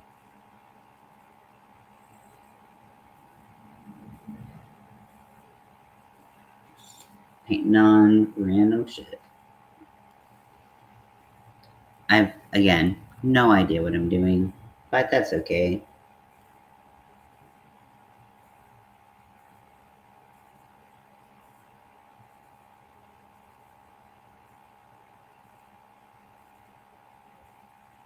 Go into your hair, who gives a shit? Okay, so now that I have whatever going on in my face, I'm going to switch to the pink.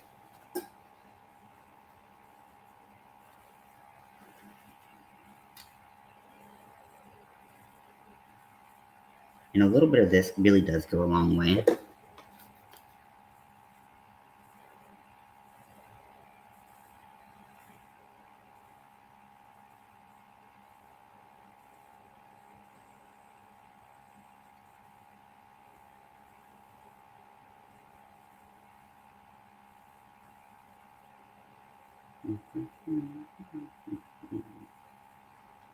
That to blend.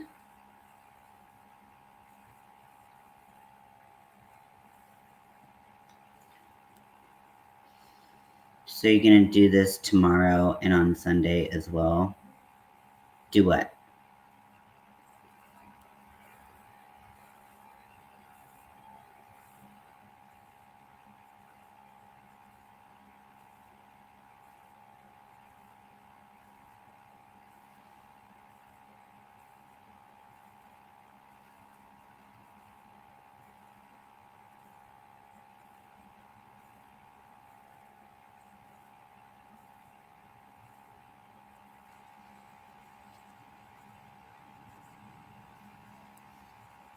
All your Pride makeup, is that this weekend or next? For me, it was last weekend, but I'm just doing this because I want to.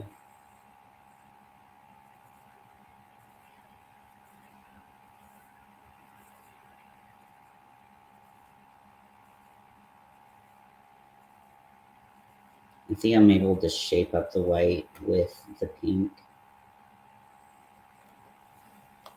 So that's that one right there. It kind of looks like a little neon, which is kind of cool.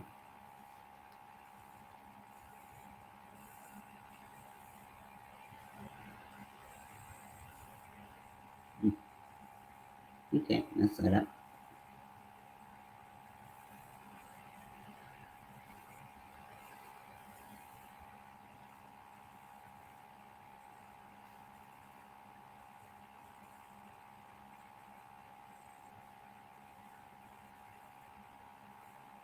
I just have a busy day today, so but I wanted to do makeup. So I'm doing makeup and being busy. Hey Winter, welcome in. Month. Yeah. You guys had certain days. Nope, just wanting to do makeup. Welcome in, Winter.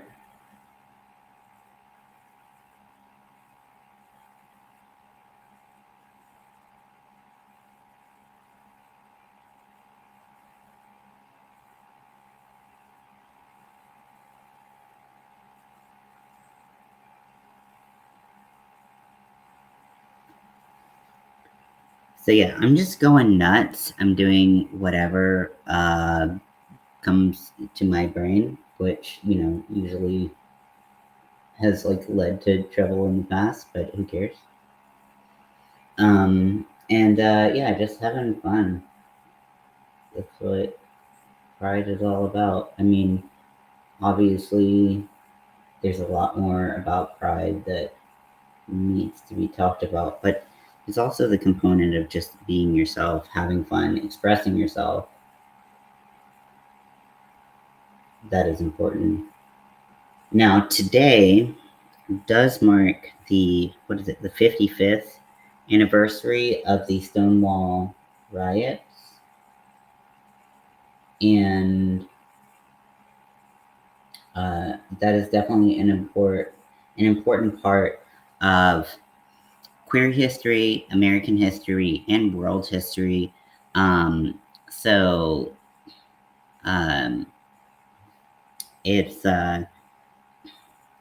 it's important to remember that, you know, this group of people who literally were just trying to be themselves were being unjustly targeted by the police. This was in New York City at the Stonewall Inn. You know, this is not the first time, and, you know, unfortunately won't be the last time hopefully that a marginalized community was targeted by law enforcement, and they were being harassed, and all they wanted to do was just be themselves and be around people like them. And the patrons of the bar had had enough. And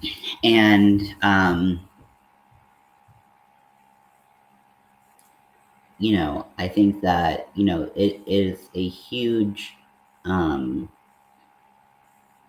turning point in the gay and queer and trans liberation movement,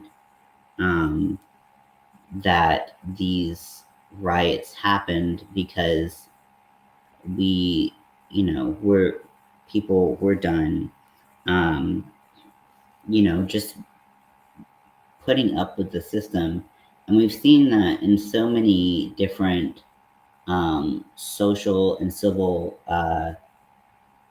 rights movements, where a lot of it spurred on by just people being fucking done with being mistreated or being treated poorly.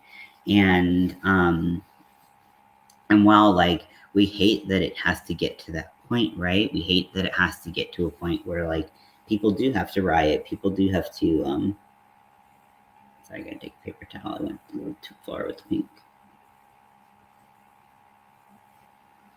Keep your dirty jokes to yourself. No, I'm just kidding. Share them. It's important to know that sometimes civil rights movements and all of these important movements that we stand behind now did have a violent component to them, and that violence didn't negate all of the positive things that they did. No, this is not me promoting violence, please.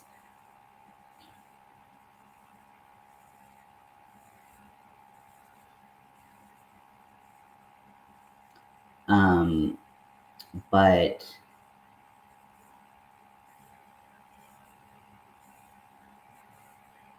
I don't know. I think it's I don't know if that's true, China. I'll have to check that out.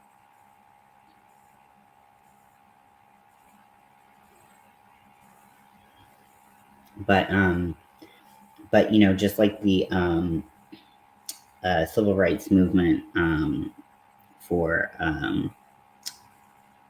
Black people in America, it's just insane to see, and that movement,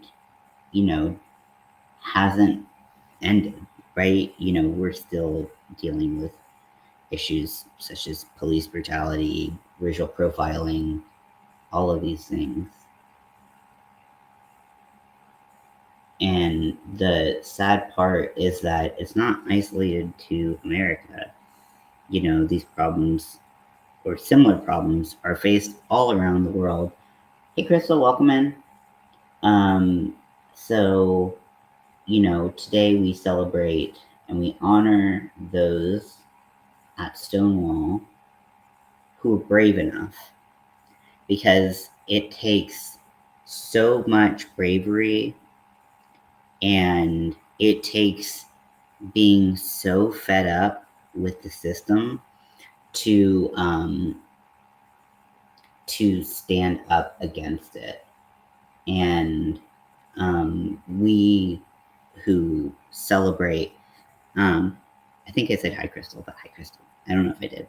Crystal, your yarn Tour de Fleece, what you're doing is just like, I'm like, I need all of those things, and I need to start making my own yarn. And I'm like, Ian, chill out. Like, I have to like talk myself off the ledge with that one, because I will go bonkers. Okay, that did not go the way I thought it would. It's really hard doing things. Period. That's it. That's the end of the story. It's hard doing things. But we honor those at Stonewall because they were brave. And I'm doing okay. I'm feeling pretty motivated. I'm doing all this makeup, and then I'm gonna go work out like a fucking crazy person. And then I have all the stuff to do today around the house. But I wanted to do makeup because I haven't done any makeup for Pride Month other than what I did when I thought I was going out. So I just wanted to do something.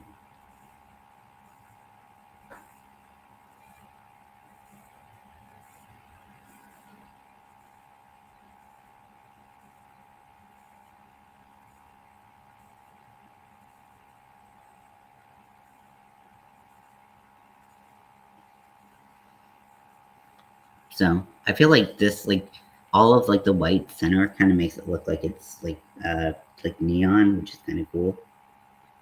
But I'm doing the colors of the, oh man, I just keep on like touching my skin. And yeah, so it's, you know, I think when we think about, you know, sometimes when we think about civil rights movements in general, we're like, that happened so long ago, and look at how far we've made, how much progress we've made, and we're here, like we're at this like perfect society. And like the thing is, like a lot of these movements were not that long ago.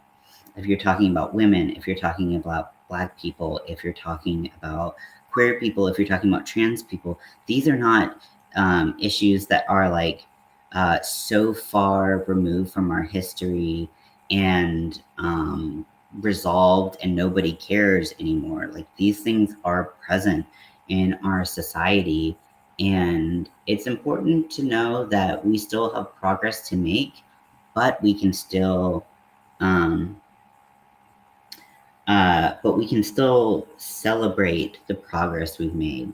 You know, the fact that we do have pride in so many places, the fact that we are, you know, starting to um, be able to express ourselves in ways that we weren't before and just be ourselves. I mean, that's a huge win that we get to celebrate. And a lot of the reason we get to celebrate that, at least for the queer community, especially in America, is because of these riots that happened at the Stonewall Inn. So it's important that we never forget and we never take for granted the rights that we have, because we didn't always have them. And with certain politicians, we might not have them forever, you know? And that's really kind of scary to think that people could just kind of swoop in and take your rights or take certain civil liberties that you have away from you, just because of whatever reason they decide or they hide behind. And it's important to know that as a community, if we stick together and we stay strong in how we approach these things, we can get through so much. We're such a resilient community. And I'm talking about the queer community, but I do mean all of the marginalized communities that, like, we always underestimate how strong we are as a community. And sometimes within the community, we have a tendency to start othering other people and making them feel like they don't belong or they're not welcome. And that's the biggest uh, shooting ourselves in the foot that we can do, is taking people who are in our community, who want to help, um, who want to be helpful, and allies, and or truly just are part of our community, and we exclude them and we treat them like garbage, and it's disgusting. So, you know, while easier said than done to just be like, like, just accept everyone in the community and stop being such a dick. Accept everyone in the community and stop being such a dick. You know, I don't know who I'm talking to right now. I don't even know what's happening.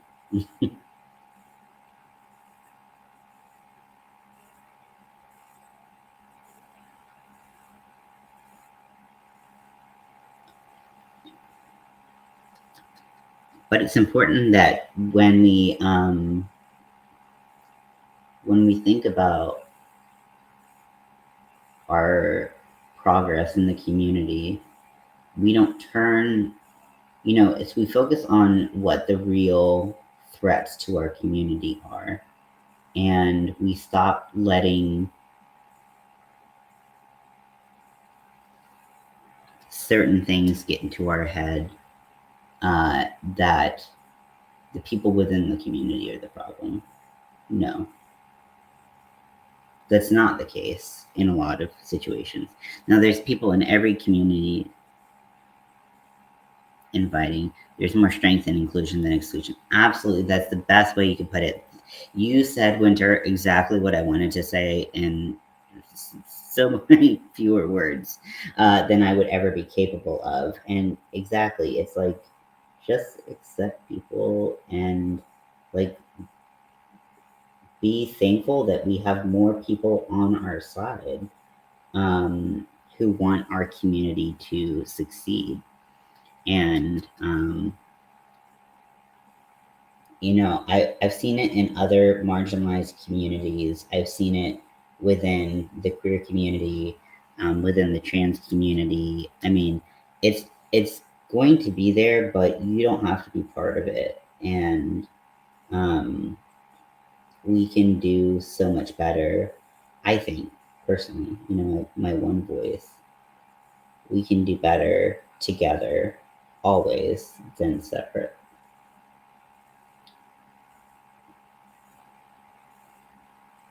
And if people are trying to take our rights away, then we don't have to sit down and take it. And if you do decide that silence is your form of dissent, of disagreeing, of not being happy with a certain system, then that's fine. I do not judge people who are not politically active because it's very stressful and it's a lot and there's so much fighting and it's just a lot. I don't judge people who don't want that. I don't. That's okay. Everybody has to pick their own battles, and sometimes just surviving is the battle that you have to face. So you don't have time for all of the other stuff. I get that. I respect that. There's no judgment there from me.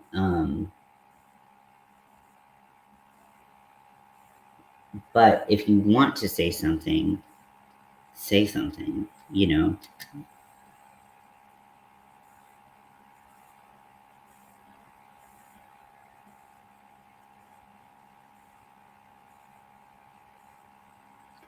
For me, I've always been pretty selective about my battles because I get so passionate about what I am passionate about that it can be a little overwhelming and consuming. And so it's hard to be that intense about every single thing because I would just burn out and combust.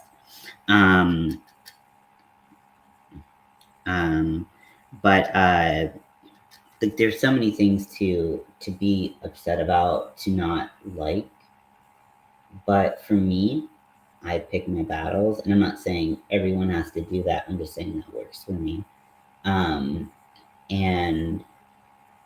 I see the things that bother me the most and say something about that. And that's my form of activism. That's my form of protest, and that should be adequate. I'm very vocal about things, but I get so much shit for when I take time for myself and I don't speak on certain issues. Exactly. That's the thing. It's like, well, you were bothered about this, but you're not bothered about this. It's like, well, I am. I just don't have spoons. I don't have the energy to put that much intensity into everything. I totally understand what you're saying, Winter, because people are like, well, you didn't complain about this. It's like, well, I didn't like it. I just didn't like. I'm picking my battles. I'm choosing how I allocate my energy and my voice and my research to these things. And you know, I think that that is fair and should be allowed rather than discouraged.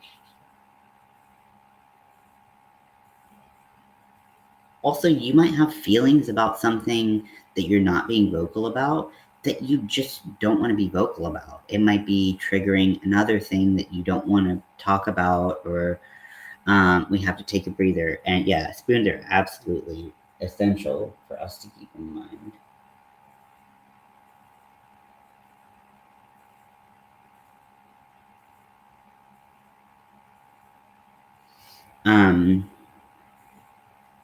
So I really don't. Did I ruin this look? Maybe. Who knows? I don't know. Who cares? Um, let's see. So.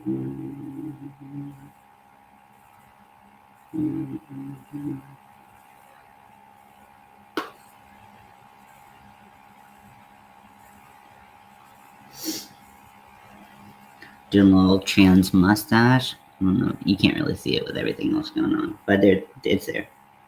I'm gonna make it more apparent in a second. Oh my gosh, my neck rolls are just eating this cream.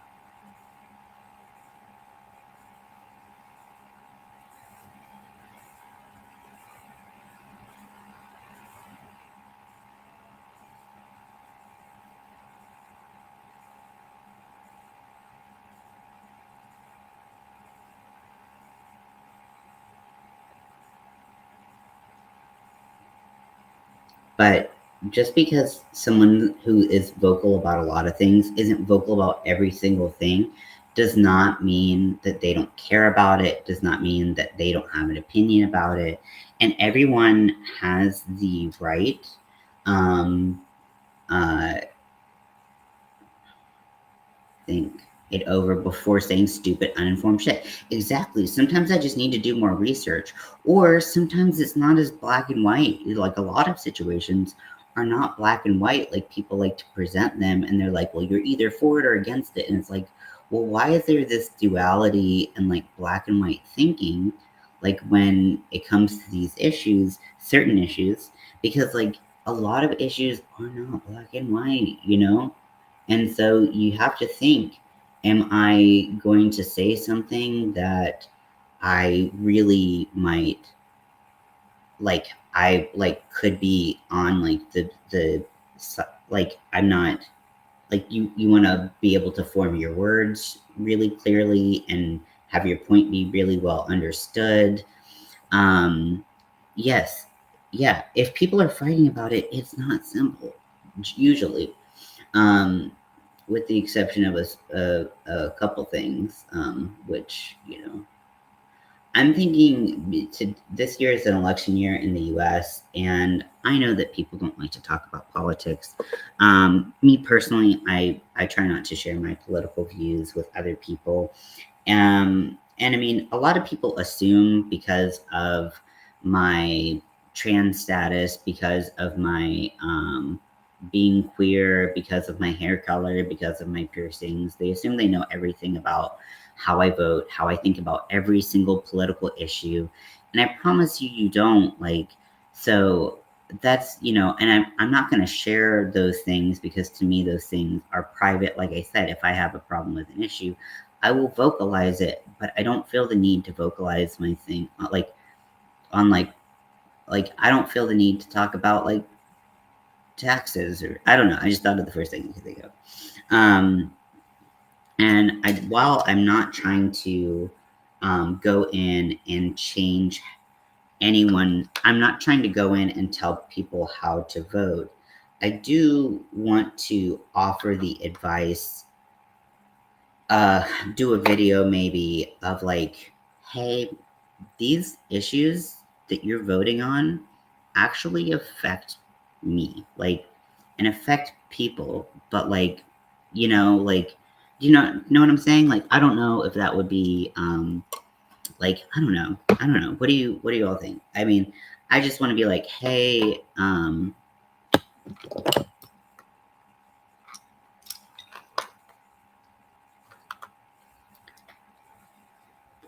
the thing is, like, who like, you can have opinions about certain issues and still be whatever, like, political party, whatever you want. All okay. But I just feel like I want to talk about certain things that people do. I kind of wanted to tie this in with shopping at places that are actively like anti-LGBT and stuff like that. Just to kind of like put it all in like the same video about how like you may like some of the things that this place or has or this person is offering as a candidate. However, like look at different components and see if you like all of the components there, or if there are some that stand out, like, for example, taking away rights for people, and see if those things, or like funding conversion therapy, which is, I mean, people do the same, and people on all sides do it. I just like, for me, it shouldn't matter what you vote for or who you vote for. It should matter what you vote for. And of course, there's not going to be any politician in the world probably that has the exact same point of view on every single issue, right? Like, that's just not a reality that we face. And it's a good thing because, it can bring us together. But it also is hard when you're picking who to vote for, because, maybe that person, this person has some things you like, this other person has some things you like. And so you're trying to figure out what to do. But I won't get into my dislike of the bipartisan system because that's just not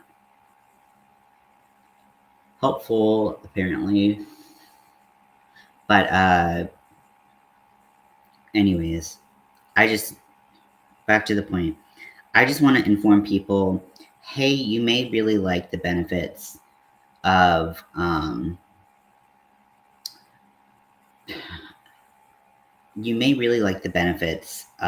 some part of this thing, right? But does the danger that it can present to a certain group of people outweigh all those good things to you? If so, keep doing what you're doing. If not, maybe take a step back and think about it for a little bit. And that's all I'm asking people. And so, like, that's kind of how I want to present it. I don't want to tell people who to vote for. That is not my business. That is not who I am. And yeah, I've never been a fan of it. But anywho, because it makes everything, they make it seem black and white, and it's just not. The thing is, like, life is just not like that. And so I'm gonna do some little hairs in my mustache while I'm talking, which should be great.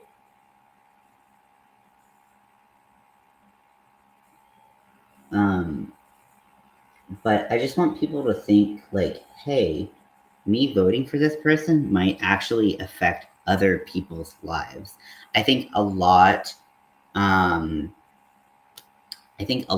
of people, when they vote, they're just thinking about their current situation, or maybe they're thinking about their future situation that they have planned, and that's what they're voting for, which I understand, and I don't fault that. I think there's a lot of validity in that. However, if that same person is also trying to strip rights of people you love, well, what does that tell people that you love? That you're decision about this because it affects you is more important than their safety, maybe think about that.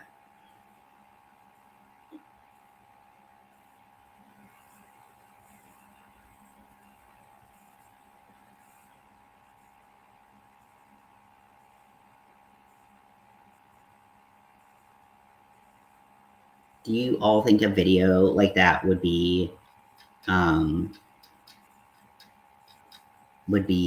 good, or do you think it's not? I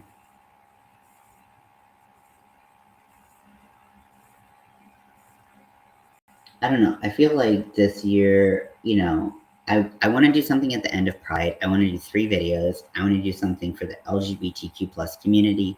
I want to do something for the allies, and I want to do something for the people who are actively against LGBTQ plus rights.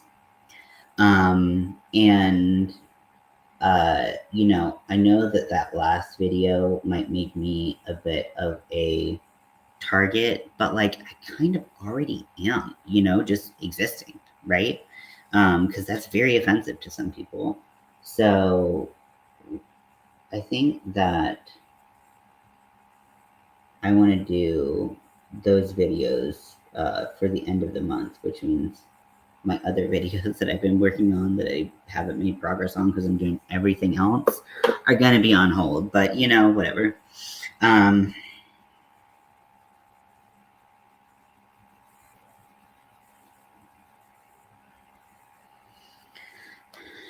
But I think those videos are important, and I think it's important to know, because I, it being an election year, and every year, because every every 2 years we do have elections, local or federal, and so it's always important to think about that. But a lot of people in a lot of communities, a lot of people are really scared, and I just feel like, I'm one of those people who, like, if you're against gay marriage, just say no when a gay person proposes to you. Exactly, yeah.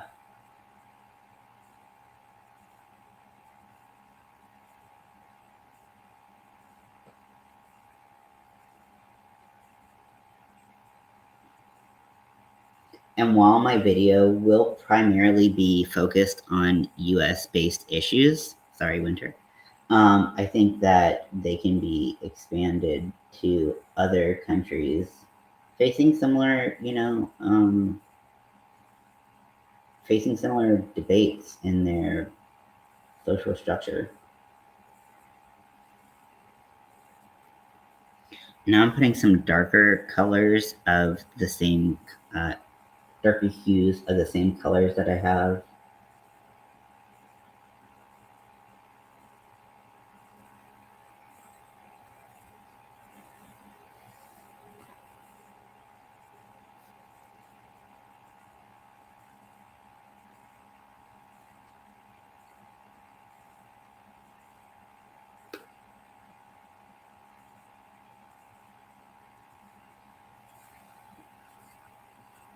Okay, I'm gonna do goes on behind your doors in your bedroom is anyone else's business. Yeah, I always say if it's not hurting yourself or anyone else, then what's the big deal? What's the problem here, right?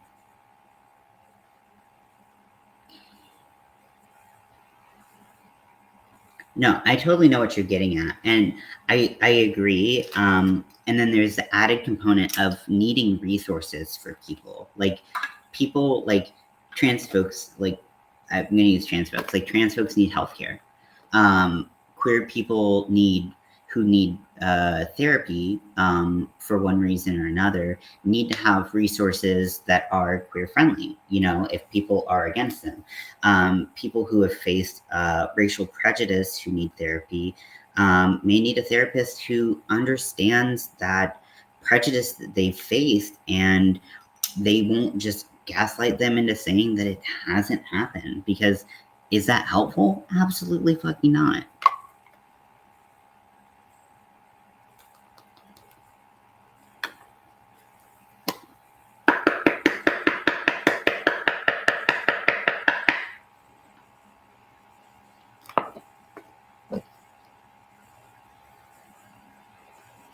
So I'm powdering this with translucent powder.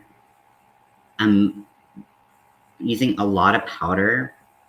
I'm not pressing super hard so I don't get the color. I don't transfer the color onto my puff and then onto the rest of my face.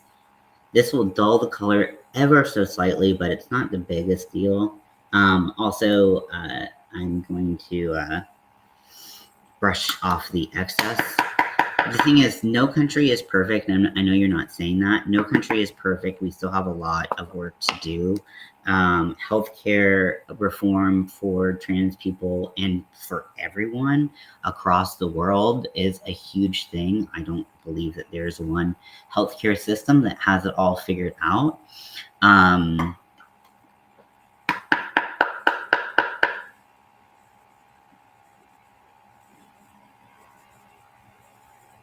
What?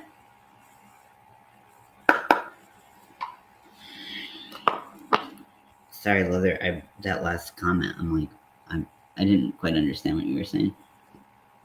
Powder all over my shirt.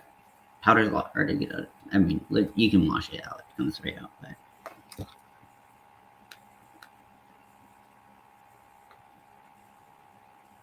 Gilead 2.0. I don't know what that is.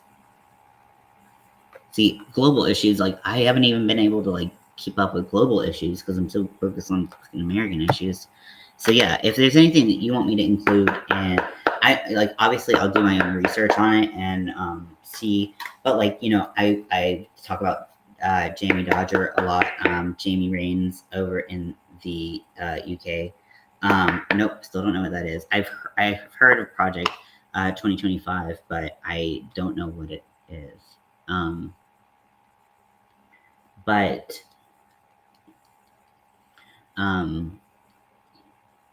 there's work to be done. We can do it, but we also need the help of the larger system, right? So now I'm going to gently brush off any excess translucent powder.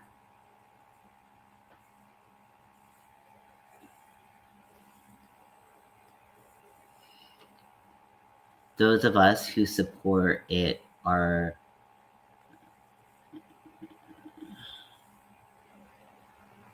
a queer. What does queer mind living hetero mean? Like you're queer, but you're in a heterosexual relationship, or what does that mean?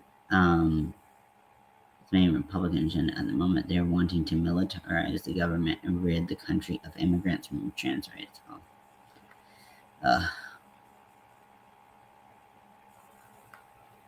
Yeah, allies are incredibly important to any civil rights movement, any social movement, because not everyone's going to be in the community. But it's important that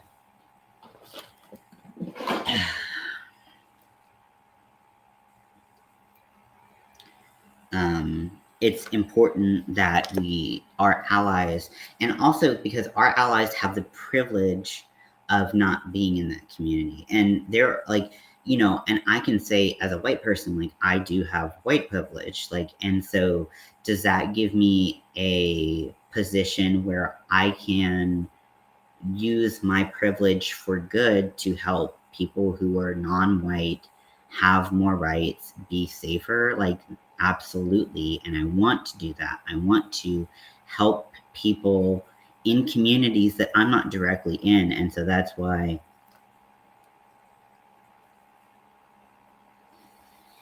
I mean, the thing is, if you are not straight but you're in a heterosexual relationship, you are still not straight, no matter what. And this is a conversation that I have with Amy Mombi here on Facebook, because Amy's bi. I don't think I'm airing her dirty laundry at all by saying this, because we've talked about this. She's talked about this, I believe, openly.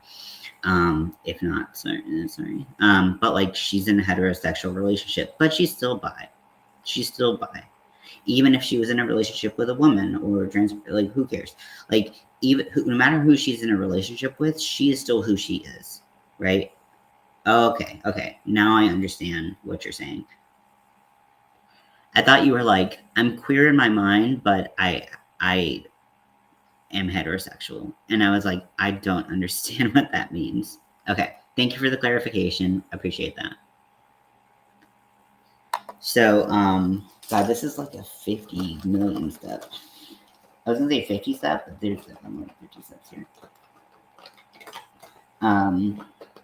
Thing. I'm gonna put eyelashes on, even though I know that that's just dumbass idea with working out. But I haven't worked out in a while, so yeah. It's just I've heard it worded differently, so I just have never heard it worded quite like that. But yeah, people who are bi or not straight, pansexual, like I'm pan, I'm in a heterosexual relationship. I am not straight. I am not straight at all. In fact, that's probably one of the most hilarious things in the world to think that I could be straight. But to me at least. But yeah, we don't ever want to say just because you're in a relationship and you like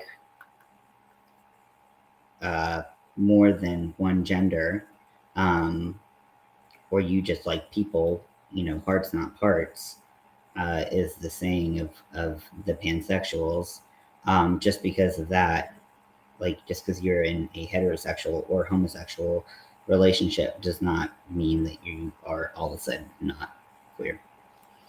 So we don't want to reduce people's identities, part of people's identities, to just the fact that of the relationship that they're currently in, because that's not fair, Okay,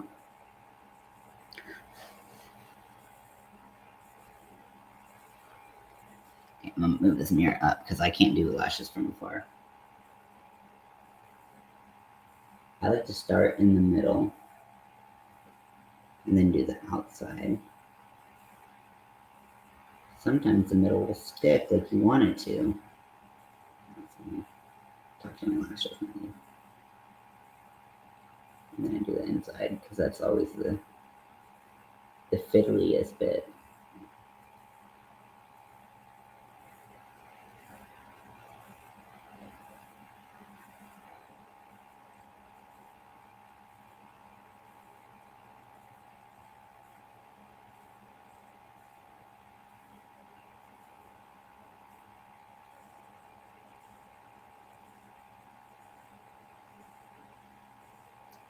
I literally just went very open about what I am and who I am, and that's why I love you, China, because that's what's important.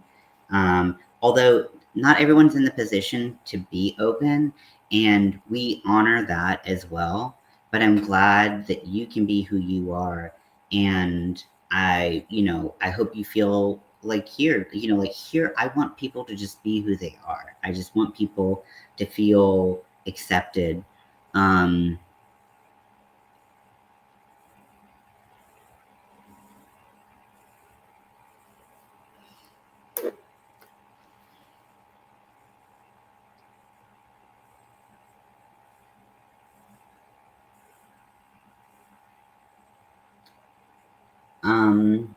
whether I don't quite know how, I know how I want to respond to that, but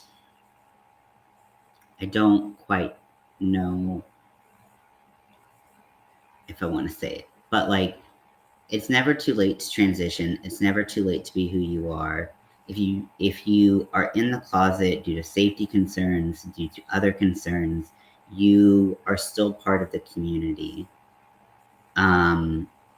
But you should always have the choice. Unfortunately, some people do not have the choice. They're outed, they're pushed out of their homes because they just can't hide who they are. But I think that is a little bit of a tricky thing to say, if I'm being honest. And so I don't quite know how to respond to that. that comment. I'm glad you shared that, but I don't quite know how to respond if I'm just being yeah. And if you've come to terms, honestly, the thing about being like transitioning is you don't have to do it on anyone's terms other than yourselves. Um, you know, and we might see other people transitioning and we might think, oh, we have to get surgery. Oh, we have to transition medically with hormones. Oh, we have to change our pronouns. But if that's not your truth, then that's not your truth. Like it's not about living someone else's view of what a trans person looks like. It's about living who you are. Winter said something about being biracial that a lot of it says anytime before the 90s, bisexuals were cast as sex-crazed demons who wanted bi and straight passing relationships were silent. Exactly. Yes. Bi people and pan people have always got the shit end of the stick because it's like, oh, you're greedy. Like, there's so many things to avoid repercussions and not switch it biracial. Yeah, exactly. And there's 70s that transition out, and just so you know, there are different ways to, yeah, gender affirming. Yeah, exactly. Social transition is valid. Yeah, there's no one way to be trans other than to not be cis. You know, this end of this eyelash is like, fuck you, bitch. This eyelash is being transphobic, if I'm being honest.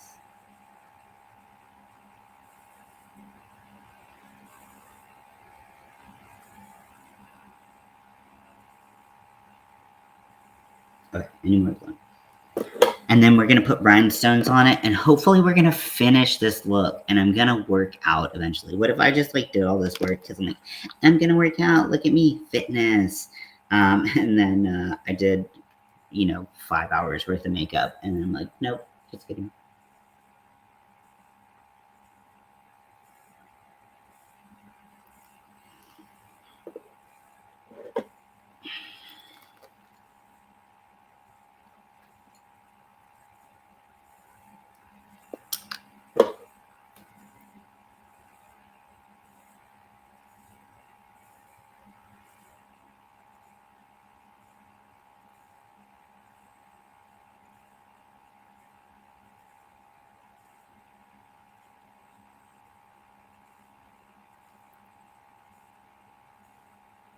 Okay, that's good enough.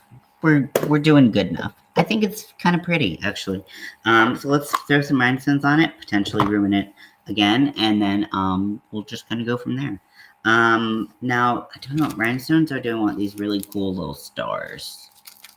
That would make boobies equal women. When I'm trans, they're like, oh wow, I can never have known you look very feminine. I'm like, oh yeah, I'm not a trans woman.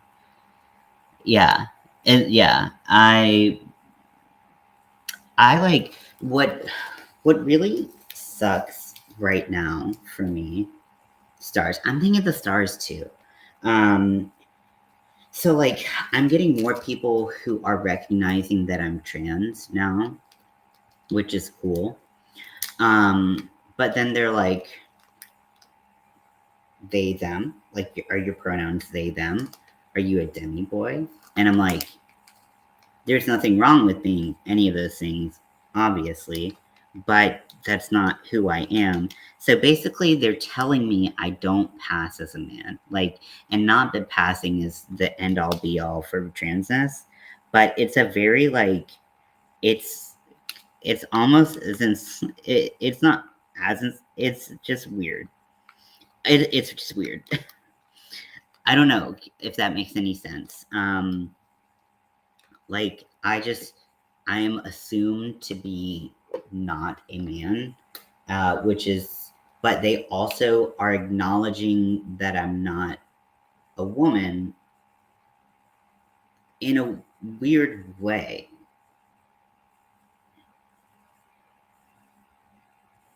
Like, it's okay not to know. It's okay. Honestly, it's better to not assume and to ask questions. Hey, what are your pronouns? That's all you have to do. Period. Done. But assuming someone just being like, oh, you're non-binary, it's like, there's nothing wrong with being non-binary, but I'm not non-binary. It's like, well, why? What? It's basically just saying you, like, to me, that's them saying, like, you look androgynous or some, I don't know what it's saying, but it's not saying the right thing. And I don't, I don't get it. Like, it's this weird point in my transition where people automatically assume that I'm non-binary or some variant of non-binary, you know? Winter, please tell me you know what I mean. Somebody, please tell me you know what I mean.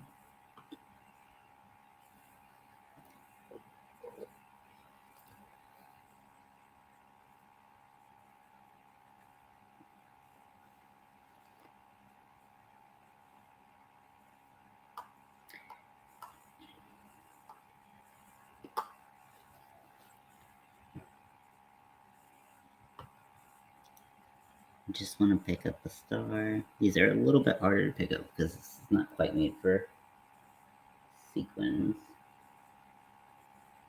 It's a little off center.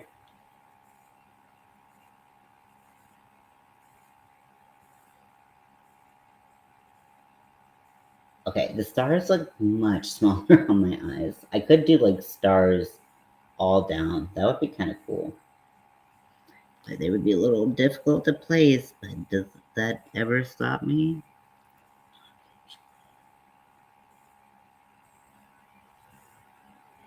Okay, the stars are really cool. I'm gonna do one under my eye as well. So, yeah, just like, you know, the thing is, everybody makes assumptions, right? That's how we as a species have,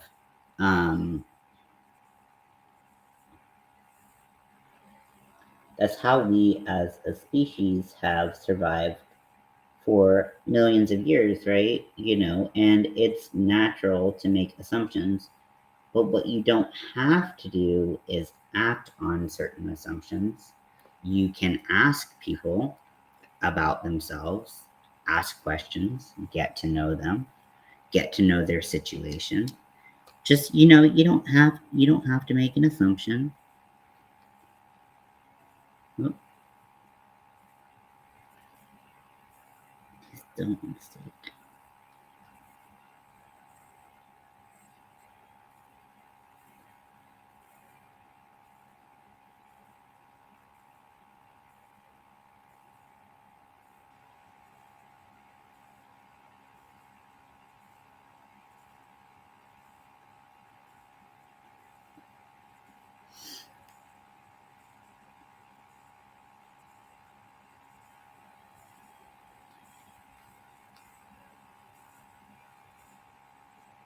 But yeah, that's been like a really weird turn of events where it went from like everyone assumed I was a woman to like now people are like assuming that I'm non-binary, and I'm like, well, I guess we're moving in the right direction. And like, you know, I know that some of you know like the real story of like my gender identity uh,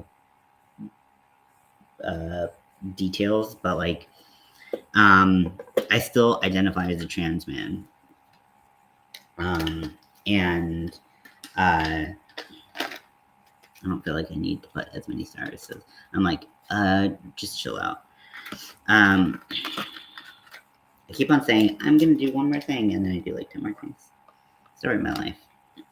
Yeah, top surgery that they perform for AFAB people was actually created for cisgender men who have a condition called gynecomastia, which is an excess production of breast tissue. Yes, some larger men do just develop more breast tissue, but that's not, I don't believe that's technically considered gynecomastia. This is men that have a disproportionate amount of breast tissue.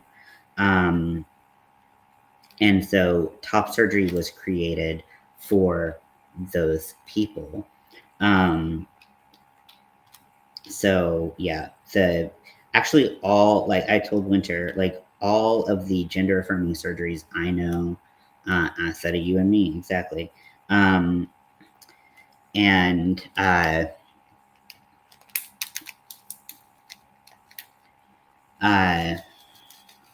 this is a very nice sound. Feels good in my ear. He had a double mastectomy. Yeah, exactly.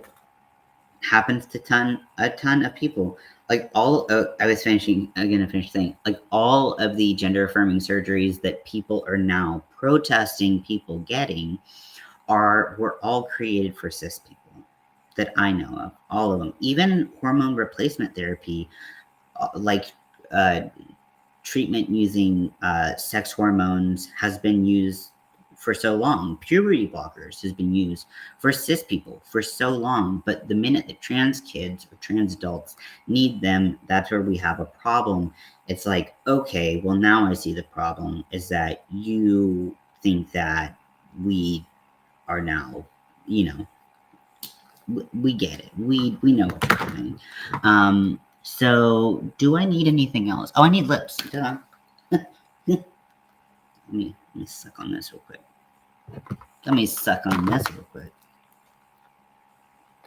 I think I'm gonna do my favorite lip, which is Winter turned me on to this company. This is Notoriously Morbid. This is my favorite lip. They do have a black, which I do like, but it's not my favorite black, if I'm being honest. My favorite black is the Sunset Makeup black. It's very good. It's very, very good. And very affordable. Sunset Makeup is very affordable, like given that they're an indie company. But I do like the Notoriously Morbid lipsticks, liquid lipsticks. And this is the color Thou Shall Not Fear. I talk about this shit all, like, when I got this, it was like all I talked about because it's so pretty. Yes, exactly. It's HRT is used for so many people, and like I talked to my dad, who is a cis man, about testosterone treatment all the time. We're both on testosterone treatment. We take different doses, but like I take different doses of some medication than other bipolar people. Like it's the same fucking thing. But like there are people, like there are states in the US where I legitimately cannot get hormone treatment. Like I'm gonna call you out, Florida, because you fucking suck. um, like I was gonna go to a treatment center, a mental health treatment center in Florida, and because they had a separate room, they had a room that I could have a private room in the center, which for me felt a lot safer as a trans person. Which when you're already mentally ill and you're in the state where you need a treatment center, the fact that I have to consider my safety as another concern in the center is a huge deal. But you know, just another thing that we've got to talk about, we've got to get better at. And so this place would let me have a private room, but I could not take my HRT because of DeSantis and the laws that were passed in that state. Actually, there's no place that I could take HRT, to my understanding, in that state. Sorry, I'm not crying. My lash is coming off. Much more important things. Um, so, uh, so I could not take my HRT, and so I told them to go get rocked, because HRT is an essential part of my mental and medical and emotional health. Um, and if you think otherwise, you know, you're wrong. I mean, I can't say anything else other than you're incorrect. Um,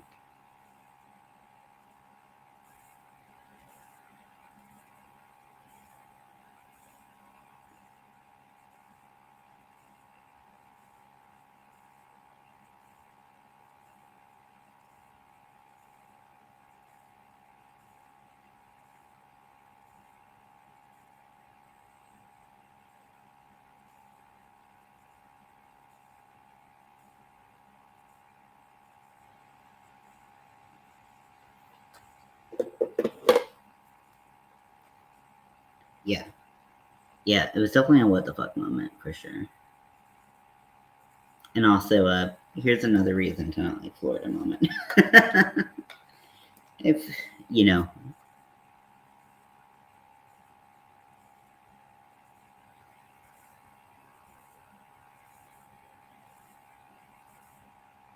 but that's just another example of how certain legislation can make it very unsafe to be in certain places, unfortunately. And I feel terrible for trans folks. I mean, I know, like Mel's cousin is trans and lives in Florida, and I don't know how how anything works for them. I mean, and he's a really nice guy, but we don't talk to him that much. They're not estranged, but like there's part of the family. Anyway, family shit, you know.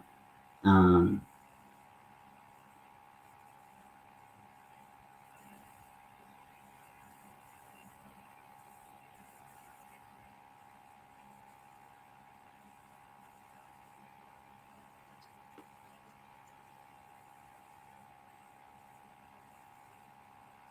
this is so pretty. I miss putting on liquid lipsticks.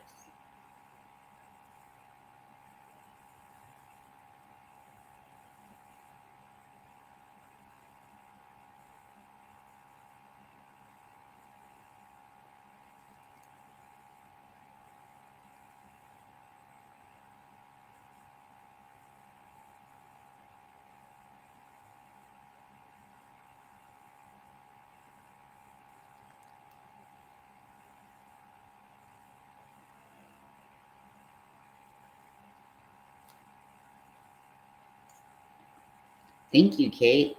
I mean, not that Kate. I love that name.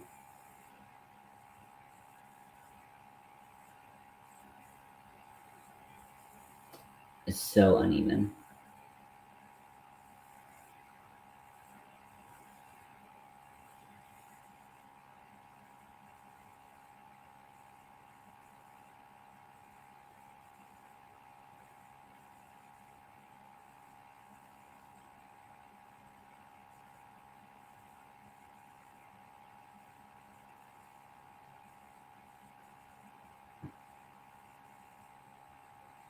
Okay, we're gonna call that good enough because, you know, good enough. I feel like the mustache isn't popping like I would like it to. So let's give a little pop to this moment. Sorry if you just saw a brand that I no longer support, but you know, it's in the past.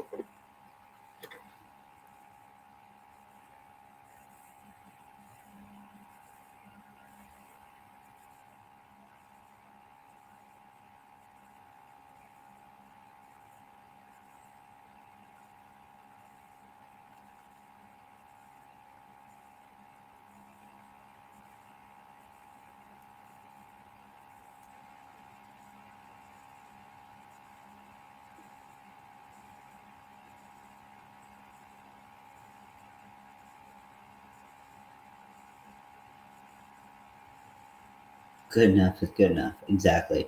That's why we say it, right? And then I think I'm gonna outline it in blue because it just needs something to help it pop. So let's just, should we just use that lipstick that I just used? Sure. I hope I can get like a fine enough line on that.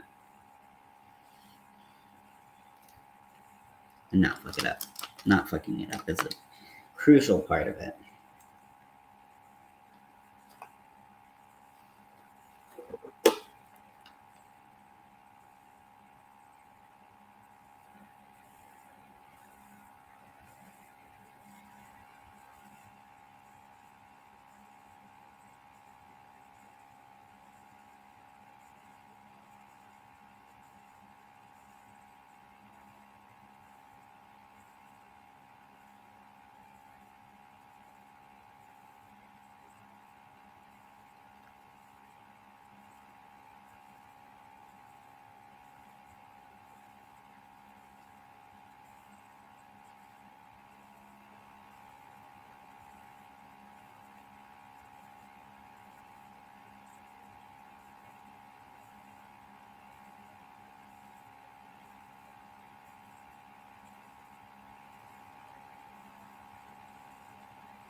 hate how like thick this line on top became.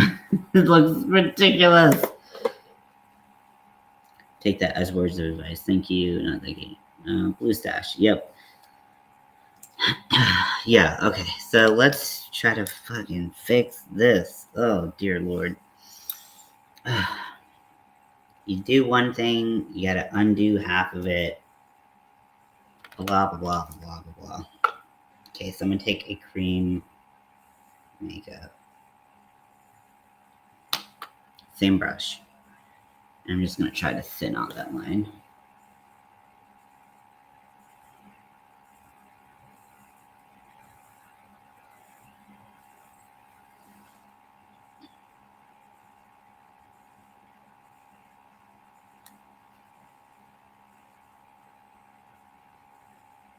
Okay, this is not covering a goddamn thing.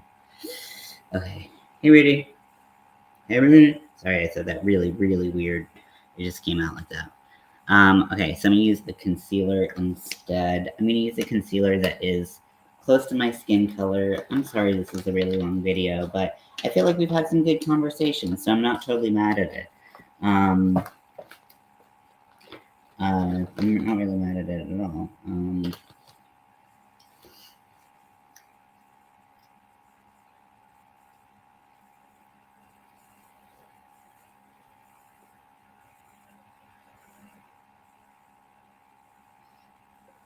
Okay.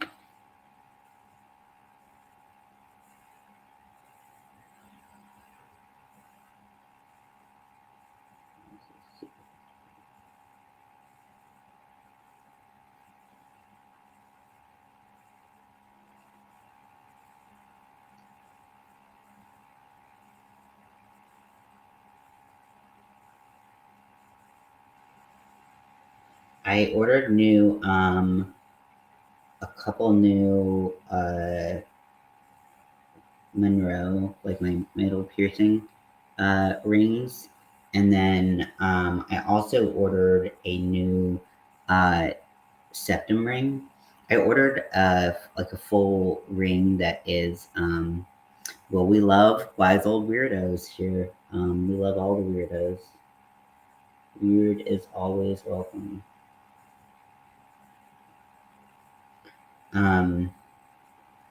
And I'm just gonna take this big ass applicator and just kind of go over this whole thing.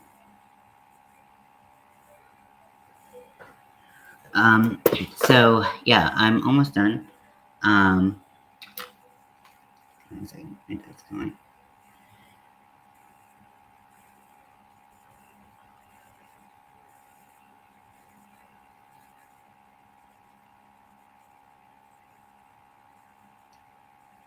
I have so much setting powder on my phone.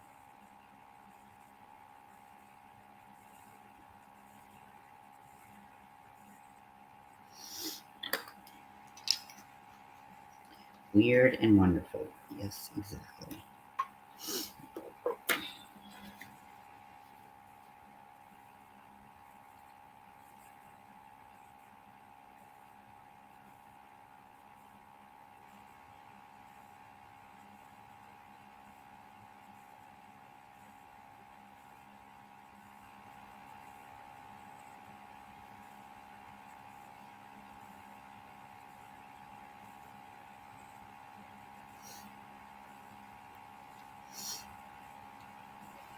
Does that look like a mustache?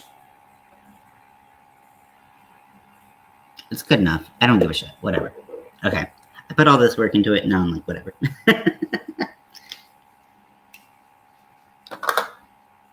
One thing I am going to do is take... sometimes I do that and I hate it. Okay, so this is the look. I'm going to bring you closer, but I can't. Okay, so this is the look. So I did a lot of stuff on the eye. I put some glitter on there. I put sequins, like little star, not these. Yeah, there's sequins, right? think so. A little star sequins here and here. And then I did some just kind of trans pride colored swirls, which I should have thought about doing my mustache and not gotten in the way, but whatever. And then I did one on my neck, powder on my shirt, which will come out in the wash, but whatever.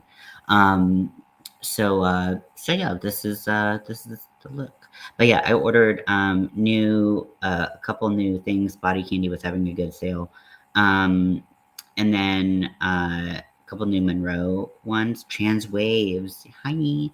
And then I ordered a new septum ring that's a full ring. It's a segment ring that's hinged, so hopefully I can actually get it in, because a lot of rings are just they're like clickers. I hate because I have a small nose and it's hard for me to get in there. But then once they're in there, then they're too small. So this one I'm trying to stretch up to a 14 gauge in my nose, just to have it be a little bit thicker. So I'm really excited about that. Hopefully the stretching process doesn't make me want to die. And yeah, we'll see. So yeah, so I hope you all have a great day, and I'm gonna go work out. I will take my lashes off to work out because I am already I already have some like glue attached to my like lower lid, and I'm like fucking hate it. But yeah, so I hope you have a great day. It only took 3 hours to get here. I don't do clickers. Yeah, they're so annoying, and then they fall out, and you're like, motherfucker. So this is a hinged ring, so it's not the best, but I had a hard time finding 14 gauge at like Body Candy. I know that there's other places, or I could just go into a shop, but Body Candy is so cheap that I was like, if I do want to stretch up, I want to do that.